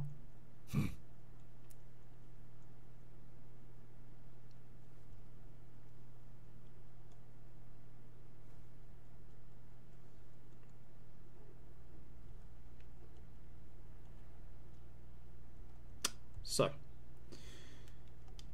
we go see what's going on, and we'll go find out why everybody's in a panic. There is ammo upcoming in this next fight, so you don't have to go and get ammo. More than enough dotted around if you need it. We shouldn't, although I did use a lot more ammo than usual because of that bad first phase. It's 3 hits to a weak point for the Takoyaki boss. Let's get rid of one of his arms, so you can tell how badly that actually went. The bottom right arm actually went well, but the top arm and the last arm actually went awfully.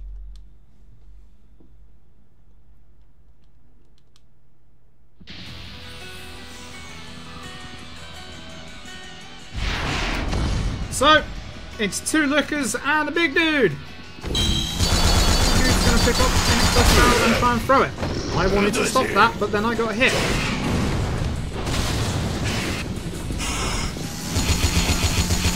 I was going to deal with the big dude first, but if these guys are going to mess me about...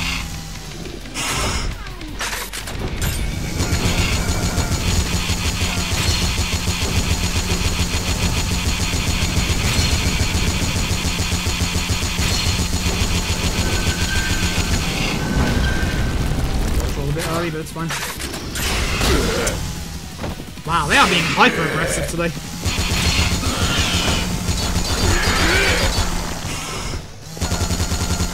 Where did the other one actually go?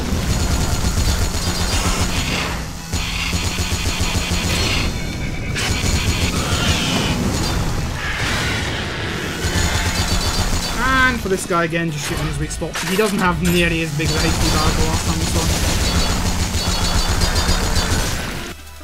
But the frame rate and bad aim is rough. Let's put it that way. That was not a good fight, but it's fine. And that's the end of good stuff. Now we move on to part 4, chapter 1. Chapter 4, part 1, part 1. The final character, long-term series protagonist, Kazuma Kiryu.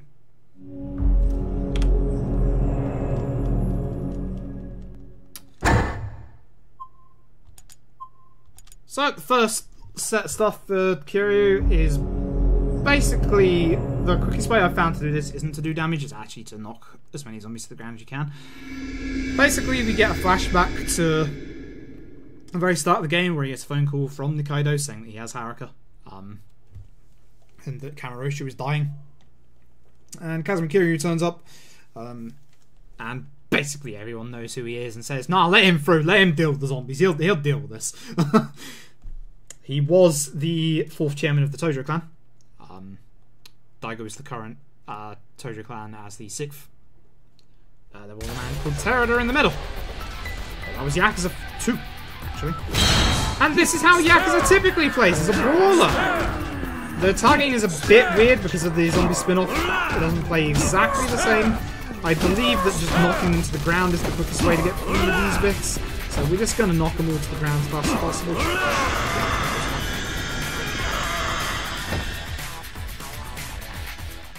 Gonna get a bit more flashbacks here, and get to do it again. Kiryu starts to realise these guys actually aren't going down with my punches. What's going on? Most of the people that I punch actually go down. Which is true. Most of the people Kiryu punches don't get back up. But we'll just do that again. So same thing. I use the square triangle combo because that's the quickest way of getting them on the ground. You can't throw the zombies, they break out of your grip. Which, that's a pain. But square triangle combo is the quickest way to deal with things.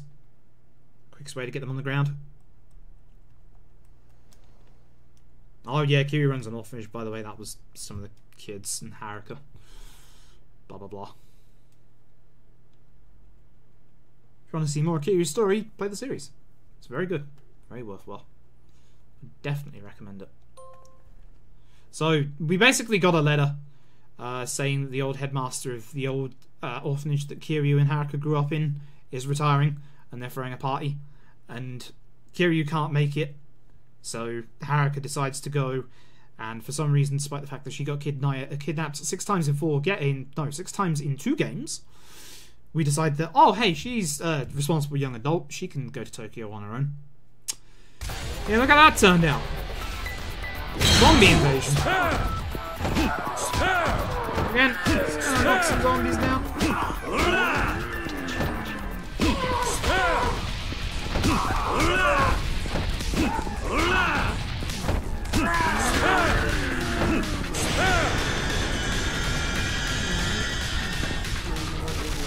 Kiryu will realise this isn't doing much and then gets saved by a female soldier who briefly spoke to Goda back in the end of 3-1. She tells Kiryu to use a gun, and Kiryu's just like, no, I'm not going to take a life. Even though they're dead. No, they're undead, but, you know.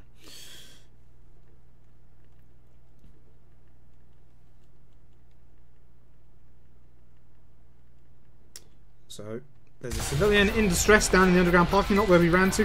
I'm going to grab this healing item. I shouldn't need it, but there's a small chance I will. Go over. Yeah, I'm lost.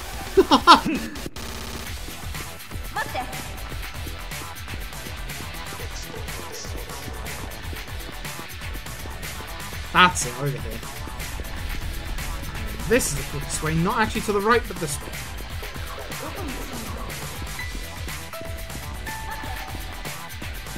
And it's old Nagahama, who mentioned Kiryu's name twice because he looks up to and respects him. Unfortunately for old Nagahama, he's been bit. And it's time.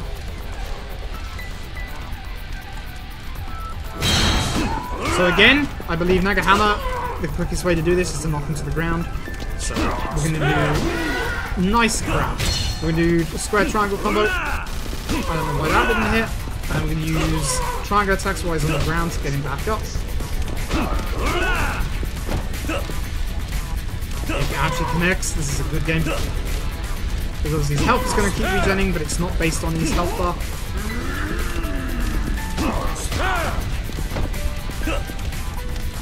2 or 3 more times, I believe. Oh.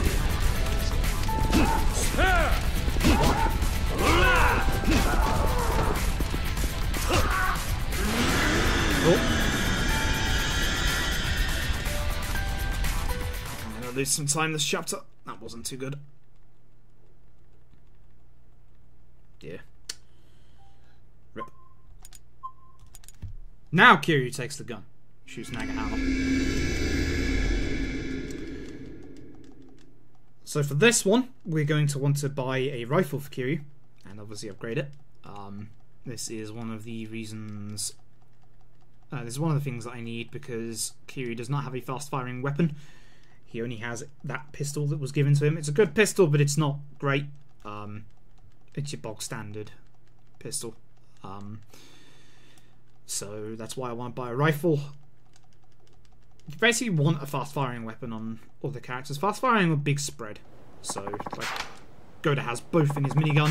Akiyama has fast-firing in his pistols. Kiryu has nothing, so we give him a rifle. Kiryu's unique weapon comes at the end of... No, it comes in the finale, actually. It's an anti-material rifle, which you'll see in a bit. It's basically a sniper rifle. But we don't get it till then.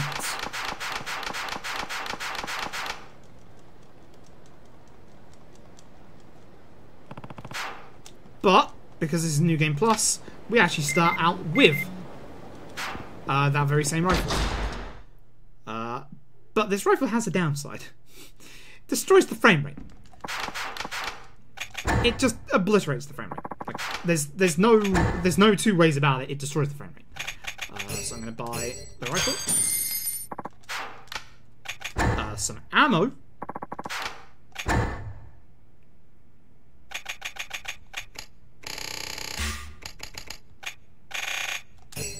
some space for ammo for the other gun, and then we're going to mod the rifle twice to make it better. We're going to go to the YAR 18 Tojo model and then turn it into a Liberator. Shit, frame rate slayer. It's very good for taking care of like special zombies though.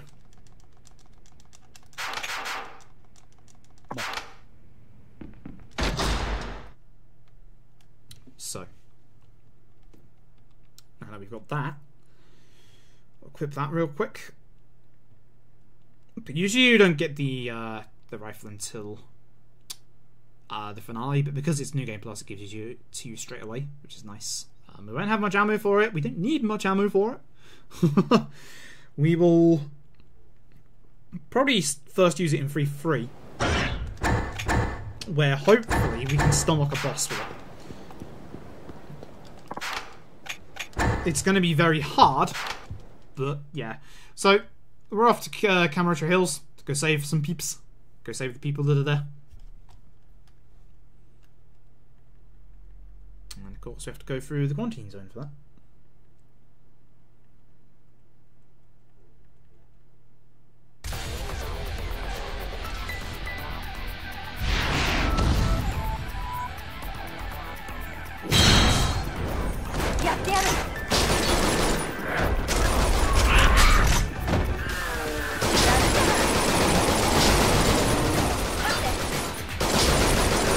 We have to go to the top right, but unfortunately everything's blocked off, so we're going to have to go a little bit of a roundabout way.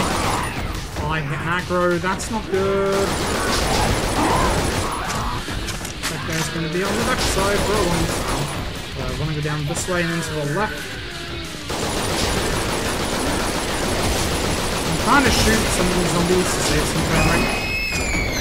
He's going to spawn some.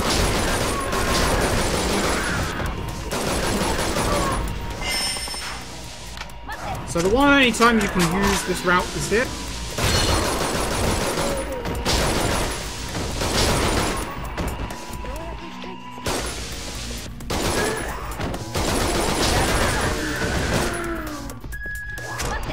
Like they modeled this out, and like you can use it here, but you can't use it ever again. Don't know why. Kind of weird because there's a barricade right there to the right that never disappears. Oh, I love zombies! Everyone's favourite.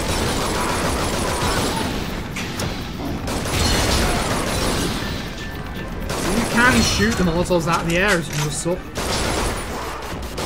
Should have enough rifle rounds for the rest of the game. Should. I'll pick up some anti-material though.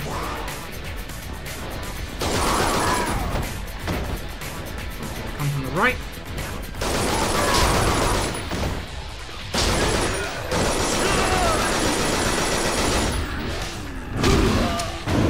Wow, I've been getting hit by those all day.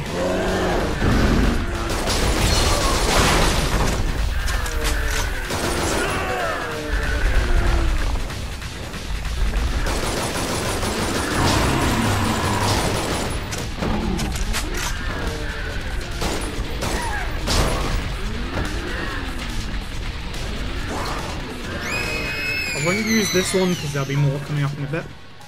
So, now we're back into Kamurocho Hills. And unfortunately the whole place has been taken over by zombies. Pain in the backside.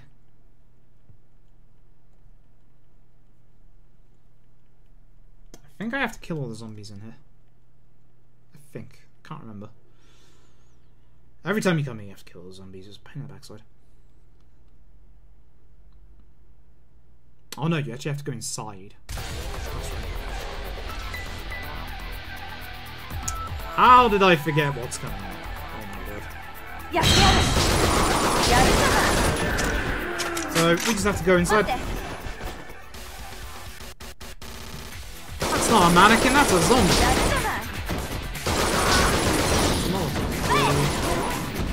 I got pushed into the fire, but it didn't hurt me. Very lucky.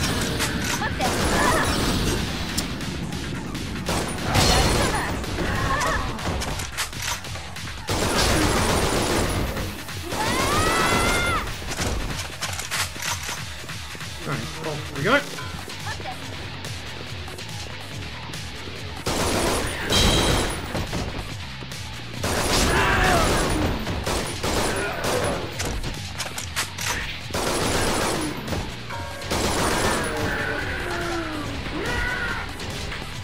That aggro is now in there, I don't think, so that's actually a little unlucky. I managed to get through.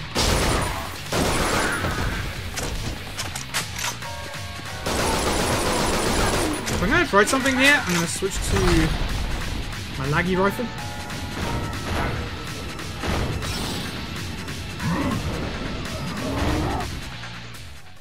Oh wait, this is the SDF lot. Actually, this might work for them. This might actually work for them. So there's going to be the normal type of zombies, which is the SDF zombies. These guys can like backflip and dodge bullets and stuff, because why not? Why not?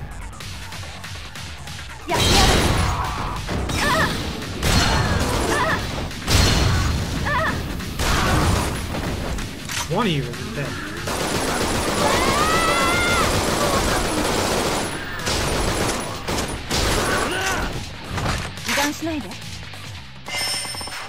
If I can take out that crybaby before she kills him for help, that will help a lot. Well. Cool. Not bad. Dragon Rifle's pretty good.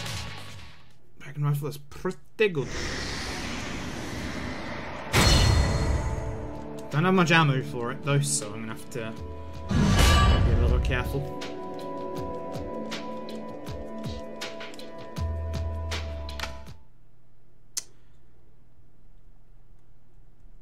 So, whilst we're here, we find Majima, who's kind of lamenting the fact that he's going to turn into a zombie because he was bit. And now we decide to leave. He tells them that all of the people have been evacuated to Purgatory. So now it's our time to go down there.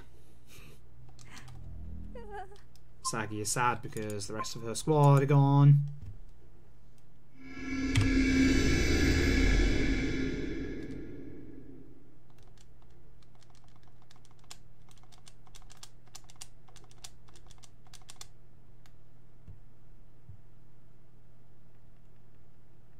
Right.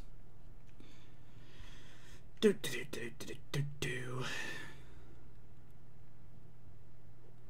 So good. What?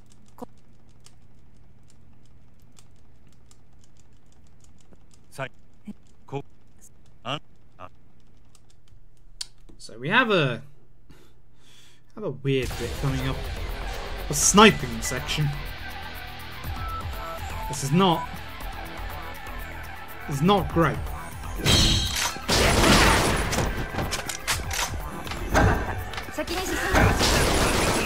I'm setting them to attack ahead of time. I don't know if it's actually going to do anything here, but Majima now has a section where he has to go down and lure a load of zombies out.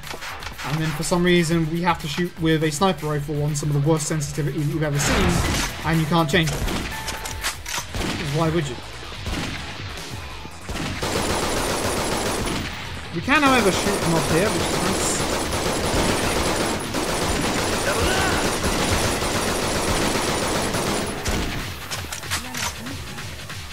Because this sniper rifle is awful. Even headshots do not kill in a hit.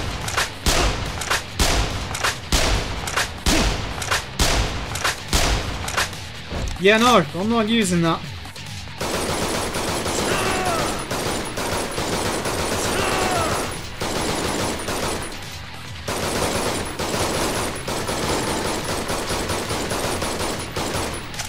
Okay.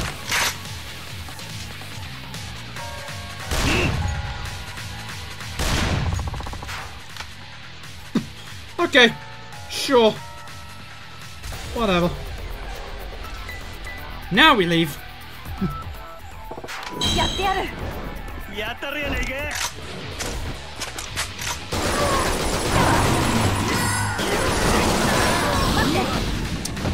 Actually managed to. I usually miss them, which is why we're.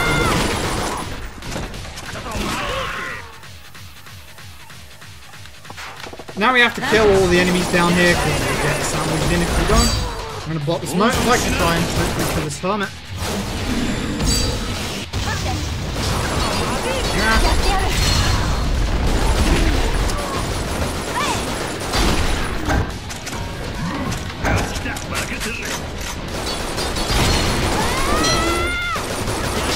Frame rate for this one.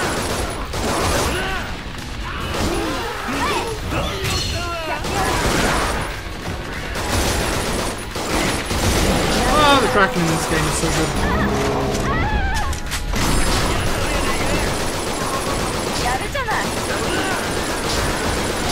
So a lot of SDF zombies spawn.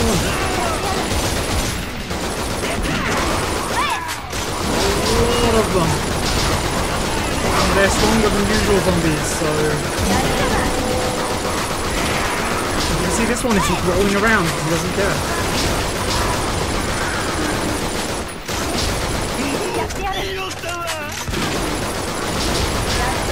They have set spawn points. The truck over at that shop.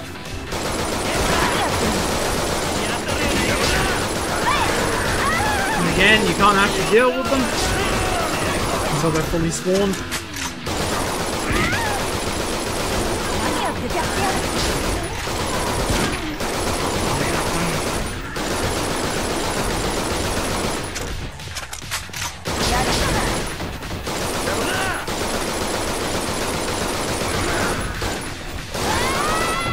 This is not a good section.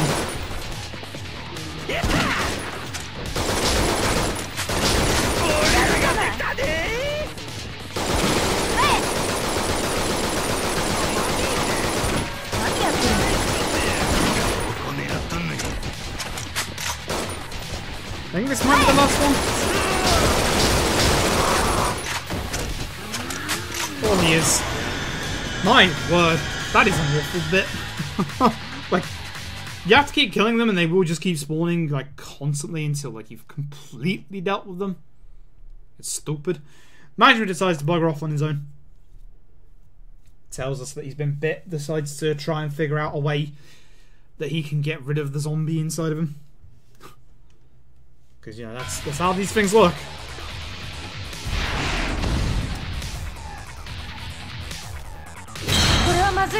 Use this to grab, importantly, the anti-material rifle. Again, I'm going to try not to hit the aggros. I'm going to stay back here to try and get her to not shoot and stay close to me. That's your own fault for getting caught. That might come back to bite me in the backside.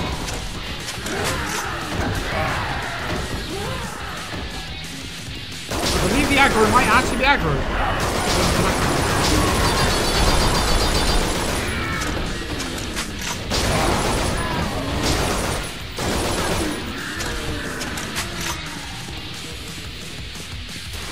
And again, when we get to the end, we gotta deal with the enemies that are here. This is why I bought a rifle. This is why I bought a rifle. Doesn't destroy the frame rate half as bad.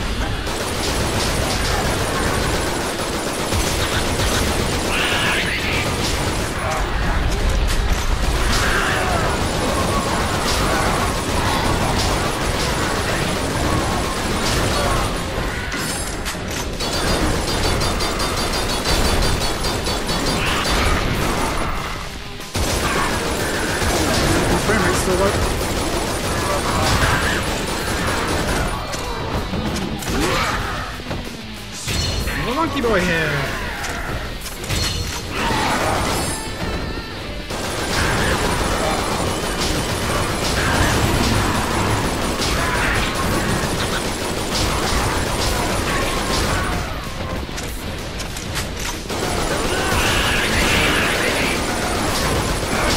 Unfortunately, you have to kill all the ones that spawn. A lot of them.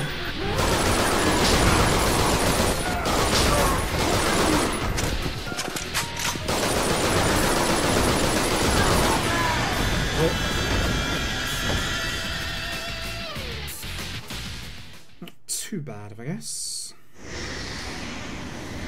506 should have been sub 5, but yeah, we don't need frame rate in a game like this. Why would you need frame rate in video games? Such a foreign concept. Frame rate is a non-necessity. Like,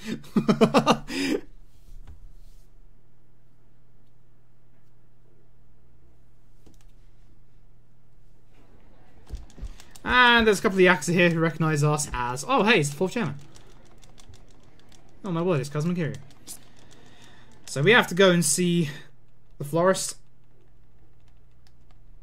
He'll be able to tell us a little bit what's going on, and then we've got, unfortunately, another crappy segment to get through. Kiryu has a lot of crappy segments, unfortunately. His chapter is entirely crappy segments, and then good stuff for the finale. And guess who we're gonna meet? Good old Majimagoro. Not Majimagoro. I lied. Akiyama! Haha. I lied.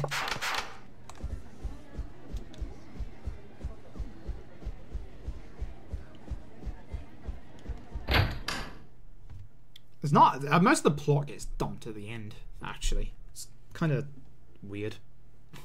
Most Yakuza games kind of space out over the entirety of the game, but this one it kind of just gets dumped at the end. Just like, oh, the zombies are here. This is why the zombies are here. So, the new lead is the person next to Nikaido in the bottom left picture there. I believe that is DD, a half Japanese, half American guy who's supposedly the guy behind the zombie virus called Thanatos. Get more into him in a bit. However, there is a problem. Zombies have found their way to Purgatory, and we're going to have to defend it for 3 minutes whilst they do something or other. I don't actually know what, but they'll do something or other. I guess they build a barricade or something. I don't actually know.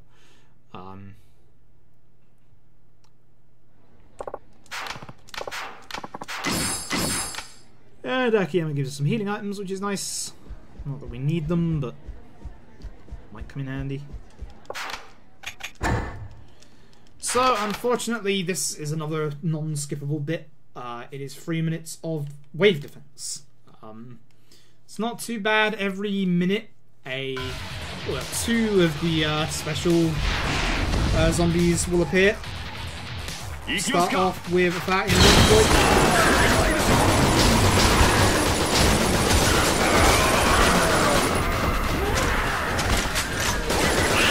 There for number 1. And of course, as I said before, any enemy that spawns can't be killed, so you've got to wait till they finish the animation. And it's a lot of waiting around on this, unfortunately.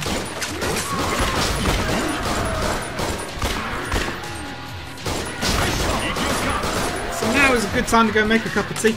If you kill all the zombies, they just keep spawning anyway, there's no way to speed this up.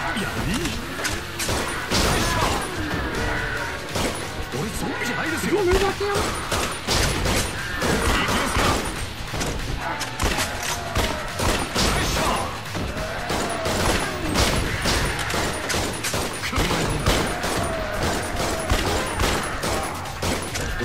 You want to make sure you're reloaded every time it hits a minute. Hi mate, the monkey boy.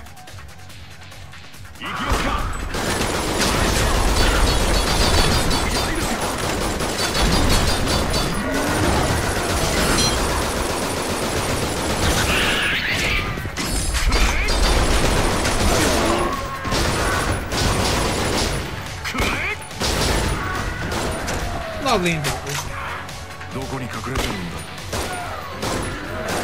Unfortunately, you can't skip it in the same way as Gary. It just asks you to go back to the top of the screen.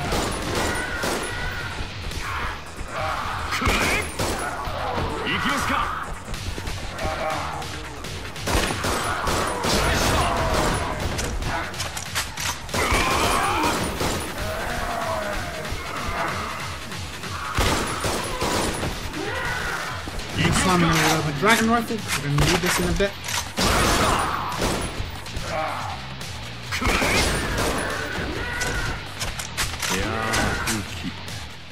And for the final, a meathead and a fan.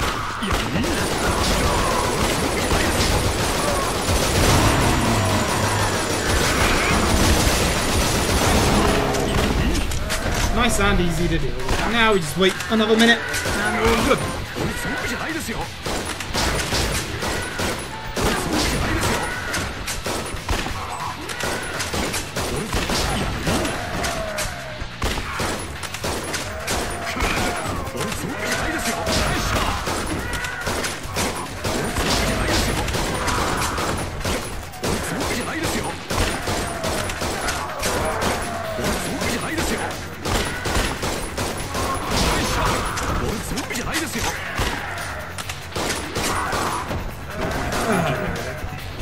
Having a drink there.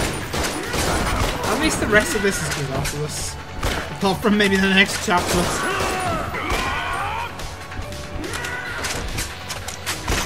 So, for this, there's a boss coming up in a little bit. We're going to run to this boss now. I got very lucky in my last run of this. I actually managed to stun lock it in place, which hoping I can do again because that saved so much time. So let's see if I can do it. It's very hard to do. I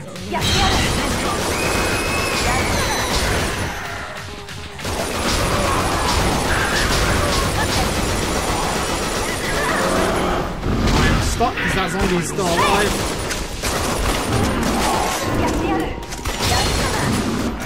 That sucks. Okay, dragon rifle. Okay, so let's see if I can stun lock this guy. At some point, this is Batman, as I like to affectionately call him. He's a giant bat. He flies around a lot. If you don't kill him in time, he will fly around in a circle. It's annoying because then he doesn't go up into the sky. He'll also spawn zombies. So what I'm hoping to do is he goes to a point where he lands on a specific rooftop. I'm hoping to stun lock him at that point. Or kill him beforehand, of course. Either way. Either one would be good. I don't know if I can kill him beforehand, but we're going to find out. Trying to place spot the weakness. Yeah, you can't tell where.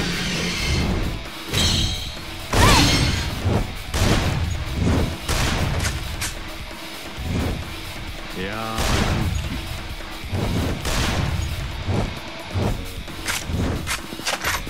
So here is where we want to please stun lock him.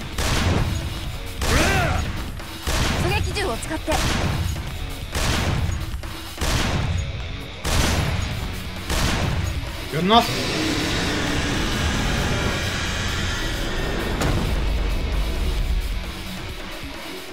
Didn't completely hit his weak point, but good enough. 7 seconds, that's a good time.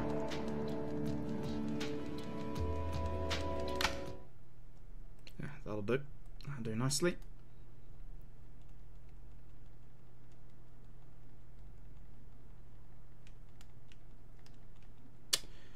Right, next chapter's a curious one. And out of nowhere, in a second, when it transfers to next chapter. So the last Q chapter before the finale, so run the penultimate chapter. This one is interesting. Let's put it that way.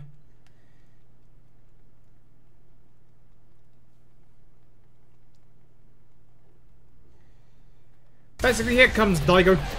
Just out of nowhere. Hey, Daigo.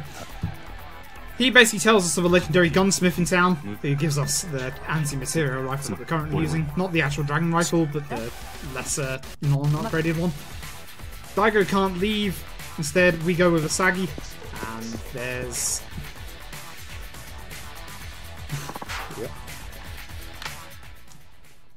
Listen, if you said this game needed an on-rails turret section, you're in luck.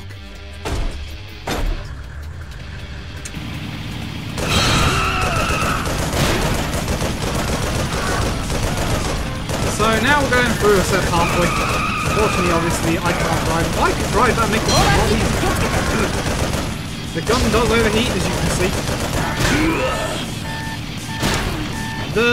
This is a pain in the arse because if you can see, even though we're on easy, you can see that our health is going down quite easy, quite a fair bit. And if it goes into aggressive focus, a hell of a lot more.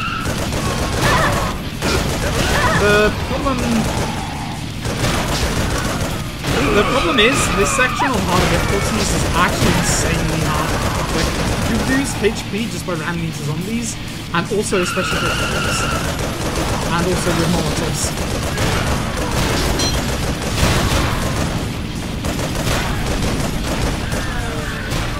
On easy it doesn't matter too much, but I kind of wish I could drive.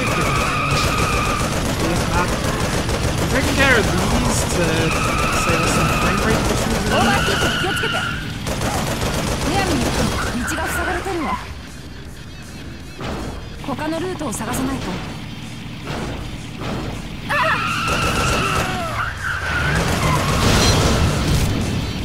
Right, so here comes the big fella. She's going to deal with a barricade. We're going to stop this guy. Him running towards us is actually a really good thing. As you can tell, the frame rate is not happening. I want him to run forward because that will save our frame rate a little bit. Now we can basically stop him from attacking and then wait in between so that we get the frame rate.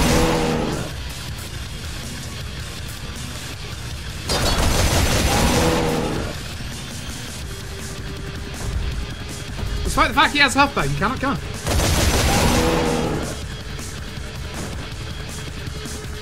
Molotov guys shouldn't disrupt my frame rate too much.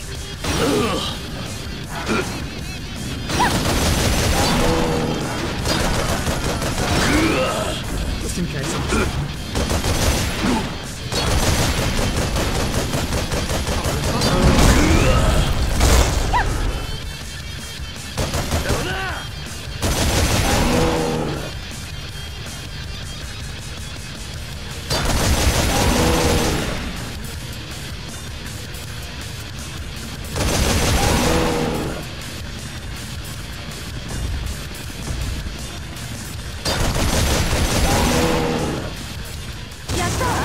And then we go. If you deplete his HP bar and falls, he still comes up to you.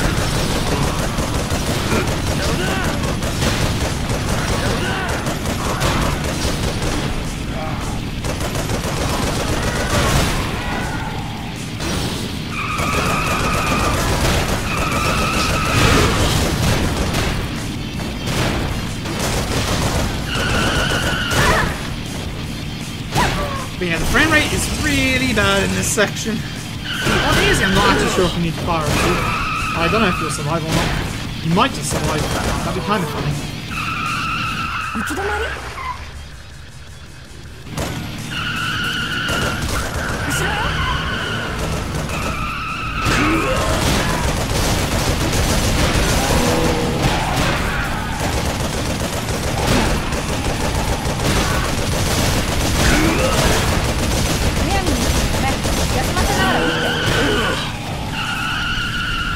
Yeah, now, there's certain parts where you don't want to. I think his HP bar is now his final HP bar, so I think I have to start shooting him.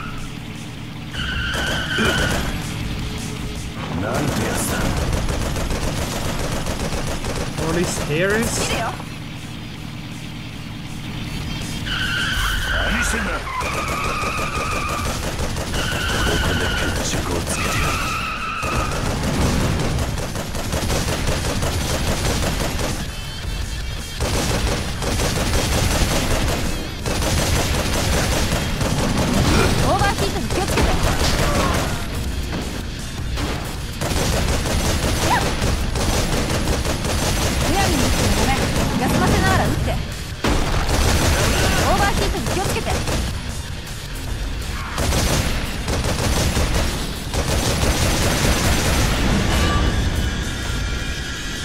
Closer so it's easier to shoot him.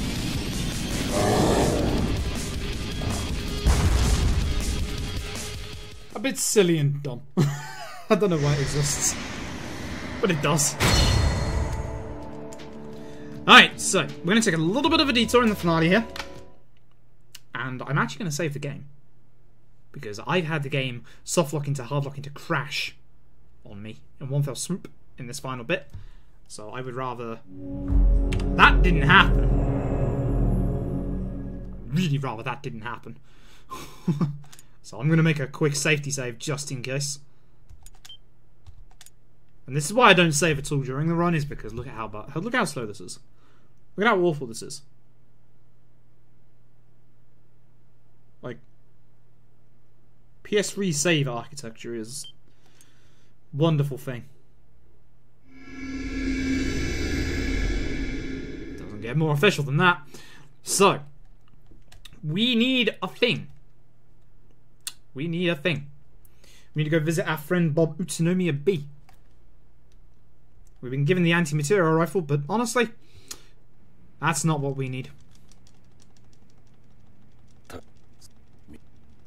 So Goda, when he got kicked out of the Omi, went for this arm because people kept gunning for him. We get a phone call. Nikaido's actually in the Millennium Tower, on the penthouse. It is basically just like, oh hey, here's your Deus Ex Machina. Like, we can't be asked to fill out the story anymore. Just here's a phone call. He's up here. Go kill him now. Can do. So, this weapon I'm going to go get is going to save us a lot of time later. It's not going to be too useful when running through. Running gunning is still going to be a bit more useful because you have to stop to fire this weapon. But it is very good. And one of the whole reasons why I'm on New Game Plus for this, to save a lot of time. Management there has decided that the way to get the zombie out of his system is via the sauna. And we also get, like I said, the anti-material rifle, but we've already had it since the second chapter of Kiryu's, so...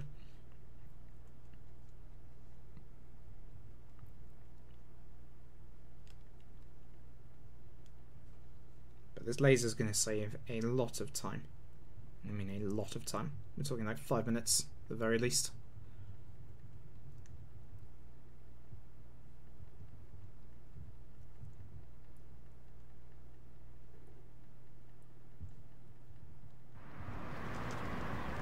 So we have to talk to Goda when we're ready, but we are not ready. We are going to go, like I said, go see a lovely fella called Bob. Bob hands out DLC stuff and item rewards for doing missions and stuff. Because we've done all of the submissions and the subterraneous stuff, he gives us a weapon. A very, very good weapon at that.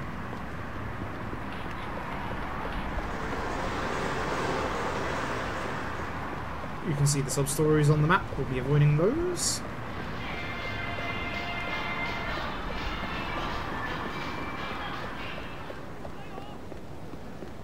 Hey, Kudrick, how are you? Anti-tank missile launcher. I wish you can unlock that, but you have to beat the game on the hardest difficulty setting. And that's just blah. Bob. Bob, I would like a satellite laser.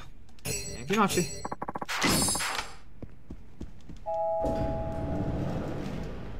The satellite laser is a wonderful thing.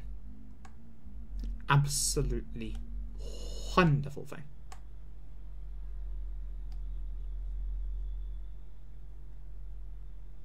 You'll see it in action in due time. Not straight away, but you'll see it. It's going to make very short work of a certain few bosses that would otherwise be a pain in the backside. Even on a New Game Plus easy work. So I'm just going to equip that. It's 2,000 damage, by the way. So you already know it's kind of insane. Raid got extended by 40 minutes. Oh. Welp. Are you still in it, or are you out of it now?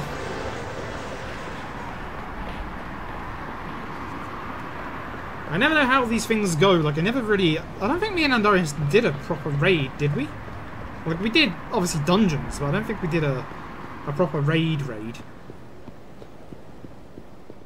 I mean, yes, because it's on the PS3, Caloric. Like... It's from like 2012, 2011. Right, so the game basically tells you at this point, are you sure? Because you're going to end the game if you do this, which obviously, yeah, we're sure. I am praying that I don't softlock. at some point during this. Because I had a run die here yesterday, where it soft locked into hard locked into crashed my console in one fell swoop. So we have to get to the Millennium Tower. It's not that far away, thankfully.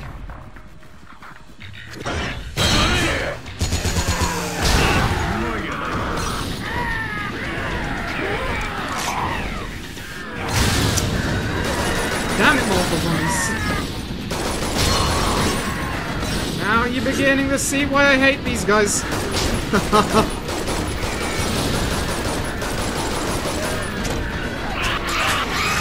frame rate. Goodbye frame rate. I'm trying to angle the camera to the ground and it's not saving the frame rate in this looks. The dead body was still there, so it acted as a bloody hitbox in the way. So, satellite laser. If you're wondering what the satellite laser does, how to find out. We have to kill all of this.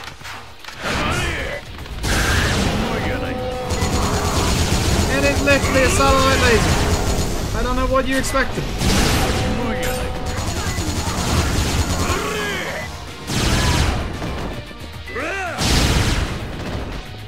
But it is somewhat amazing.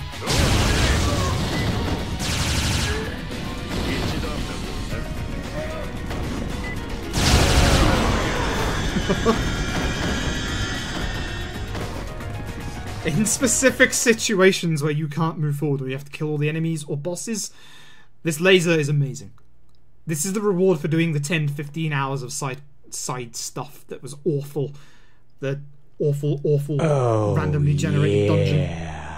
Vera, thank you for the host. We're almost at the point where the game soft and hard locked yesterday. This is gonna be good.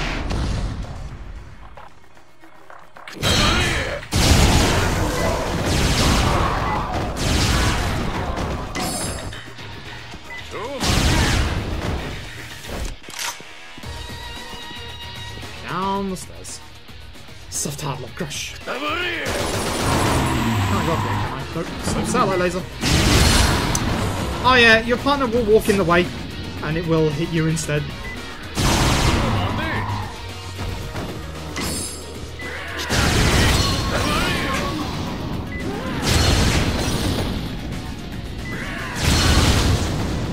You can see why I say that in some situations it would actually be a lot quicker to just whip the rifle out and kill the zombies rather than use satellite laser. You can't use it while running either, you have to stop still. How did the rest of your runs go, Vera? Did we ever get a Gizond or a Gifoy to get out of the caves? Again, I will learn PSO at some point. Possibly soon, actually. Never out of caves, that sucks.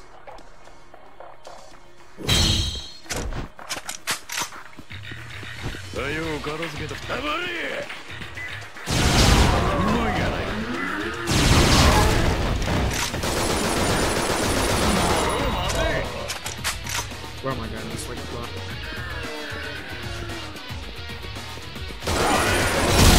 Come on, it's a zombie room.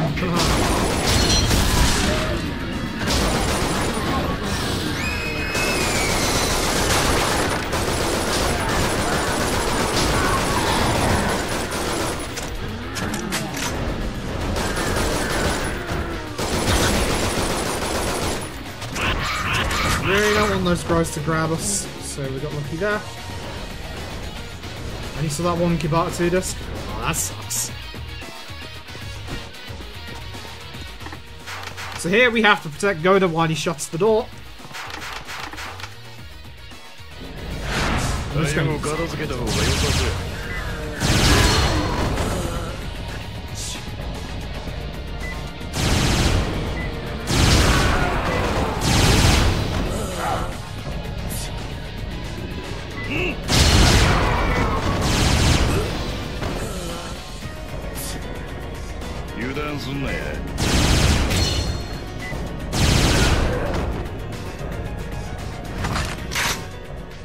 reload this dragon rifle.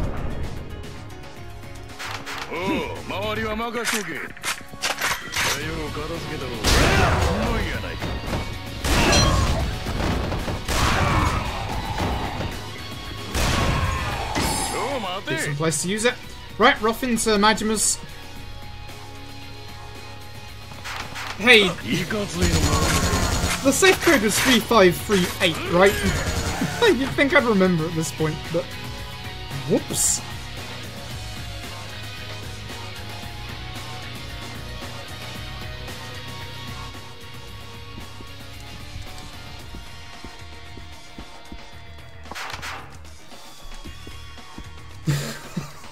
You would think I'd remember at this point, but nope. Unfortunately, we can't actually try and open the safe until we go upstairs, otherwise I'll just put the code in. It's always the same.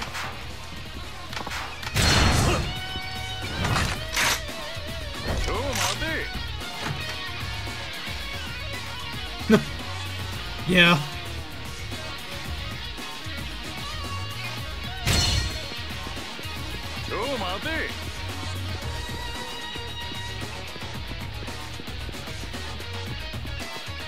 So up we go, down and around and up we go.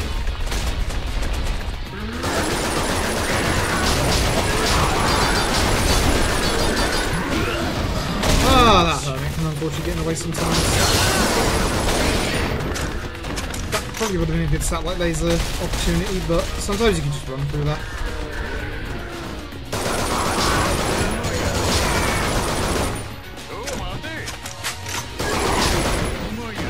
Notebook's in here.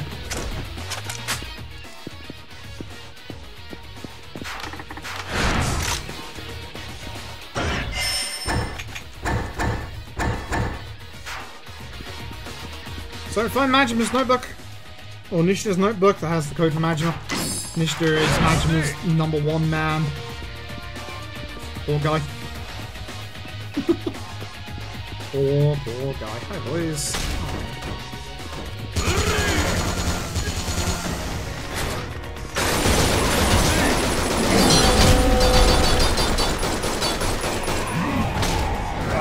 My word, that hurt.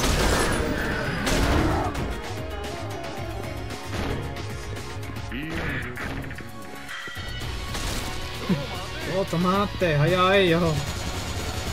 Yeah, I don't know why I picked up all the ammo. I'm definitely not gonna need it. I'll need the anti-material rifle. Because unfortunately, one of the phases of the final boss doesn't actually get hurt by the laser. 3538.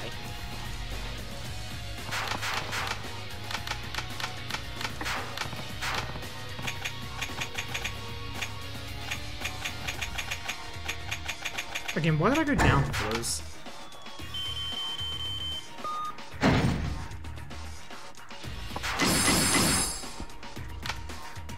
So they talk about a dangerous thing upstairs. We're off to go and kill the dangerous thing. The reasons I have the satellite laser. That dangerous thing is what caused the hard lock.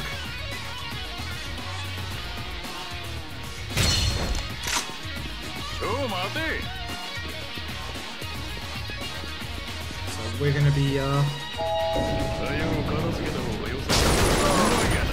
very careful on the damn thing.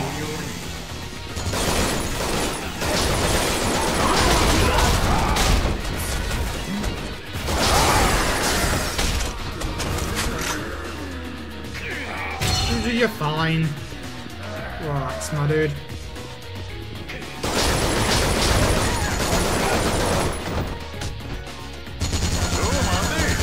Let's get the satellite laser out. Alright, please don't crash on me this time. Thank you, I would appreciate that. And inside is the baseball cap wearing Yoshida. So.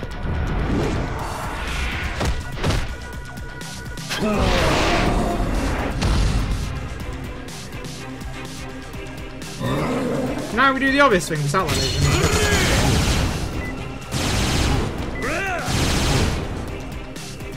At which point, got some grenades off the wall.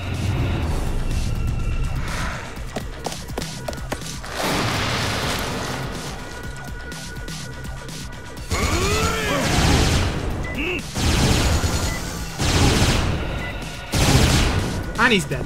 Please don't soft lock on me.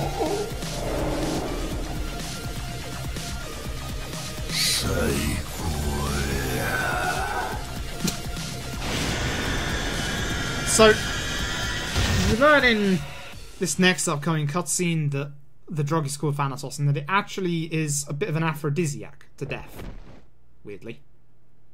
Please don't crash, please don't crash, please don't crash.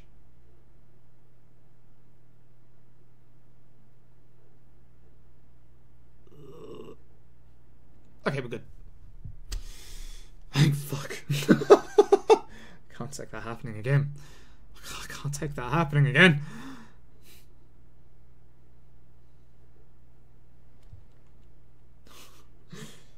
Okay. Why do I have games with soft lock? I don't understand. No crash, what a shame. Yeah.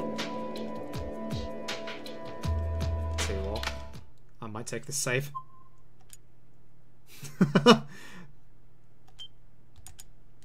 Look, I know it's slow, but look, that was a crash point. Who knows what the end could be like?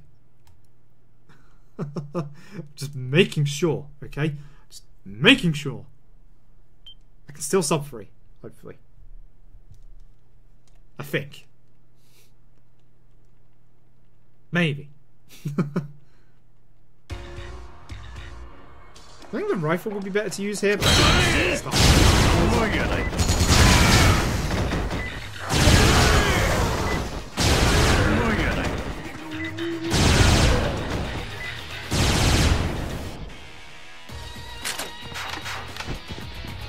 now the rifle will be good.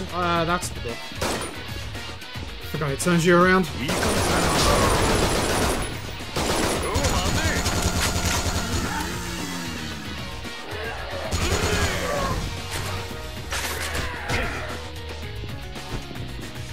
So we have to protect Ryuji again whilst he shuts the door.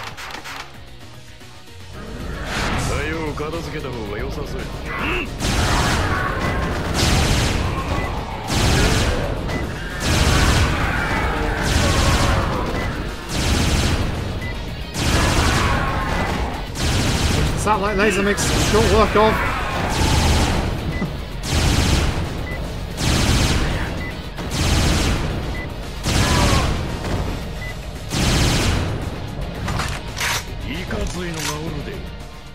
Rifle for the next bit. And unfortunately, that door was connected to an alarm, which makes the zombies frenzied. Hyper aggressive towards you. Screw, that one hit this aggro. Nice.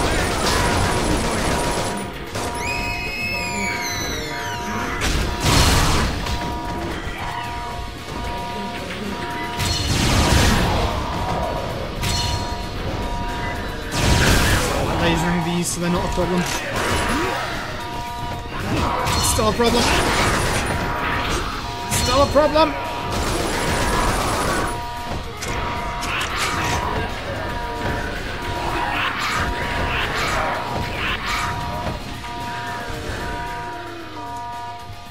So this is the box that's making the noise. Maybe we get out of the way and shoot it. And we're off.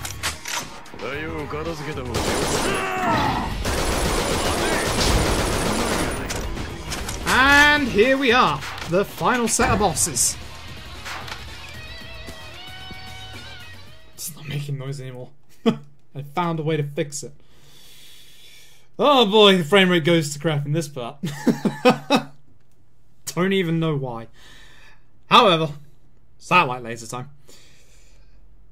So we start off with two lovely prototypes of a lot of hair.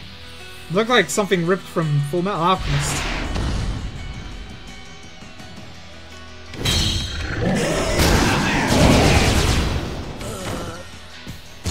Frame rate experience. They're gonna heal. That's fine, because them going together actually is fine. No, I know that looks suggestive. He's biting him. Don't question it.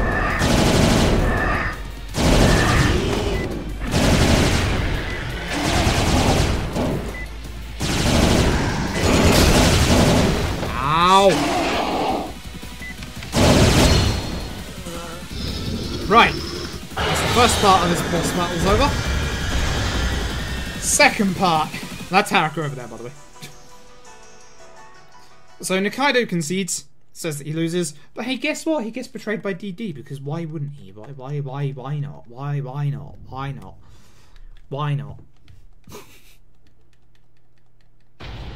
And so, he gets turned into one of them.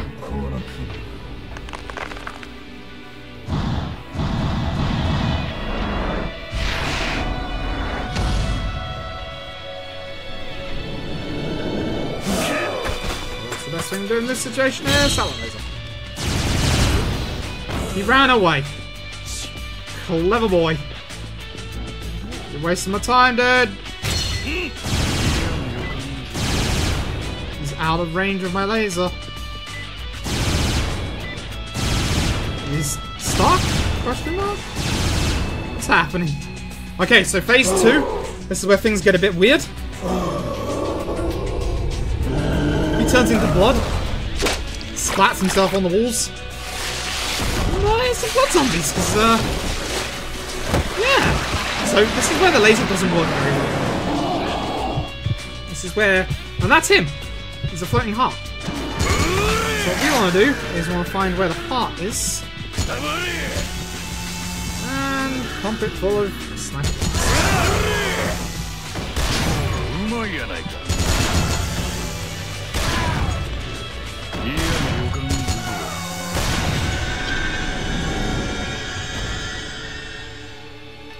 That's not it!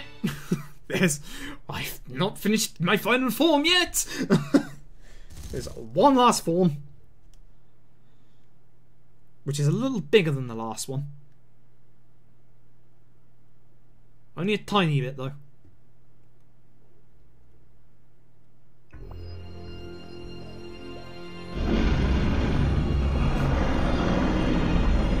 See, I told you this was Attack on Titan.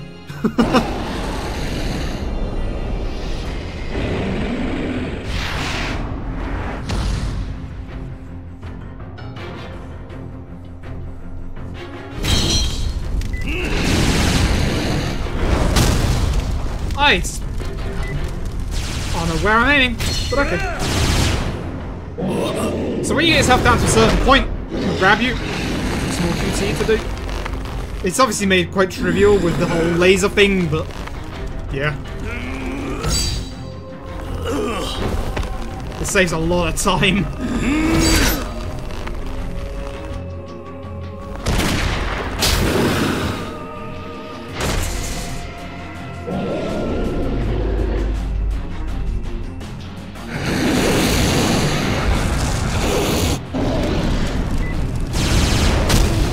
Ow!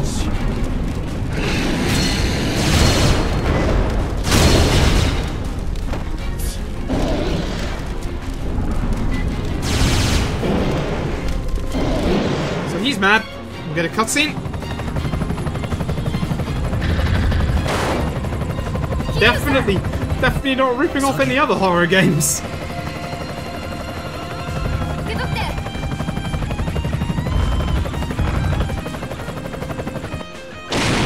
Instead of getting a rocket launcher, like you think would be sensible, instead we get grenades.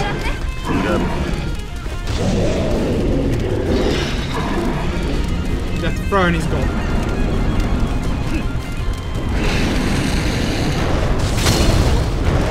Only one works at a time because he regens his HP. I've thrown 2 in there.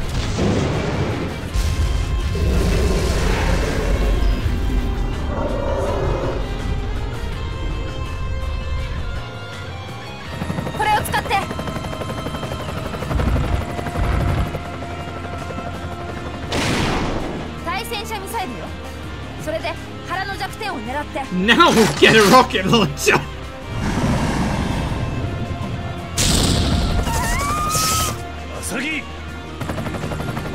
Time comes up on the QT that comes up in a second. That's the last input you make in the game.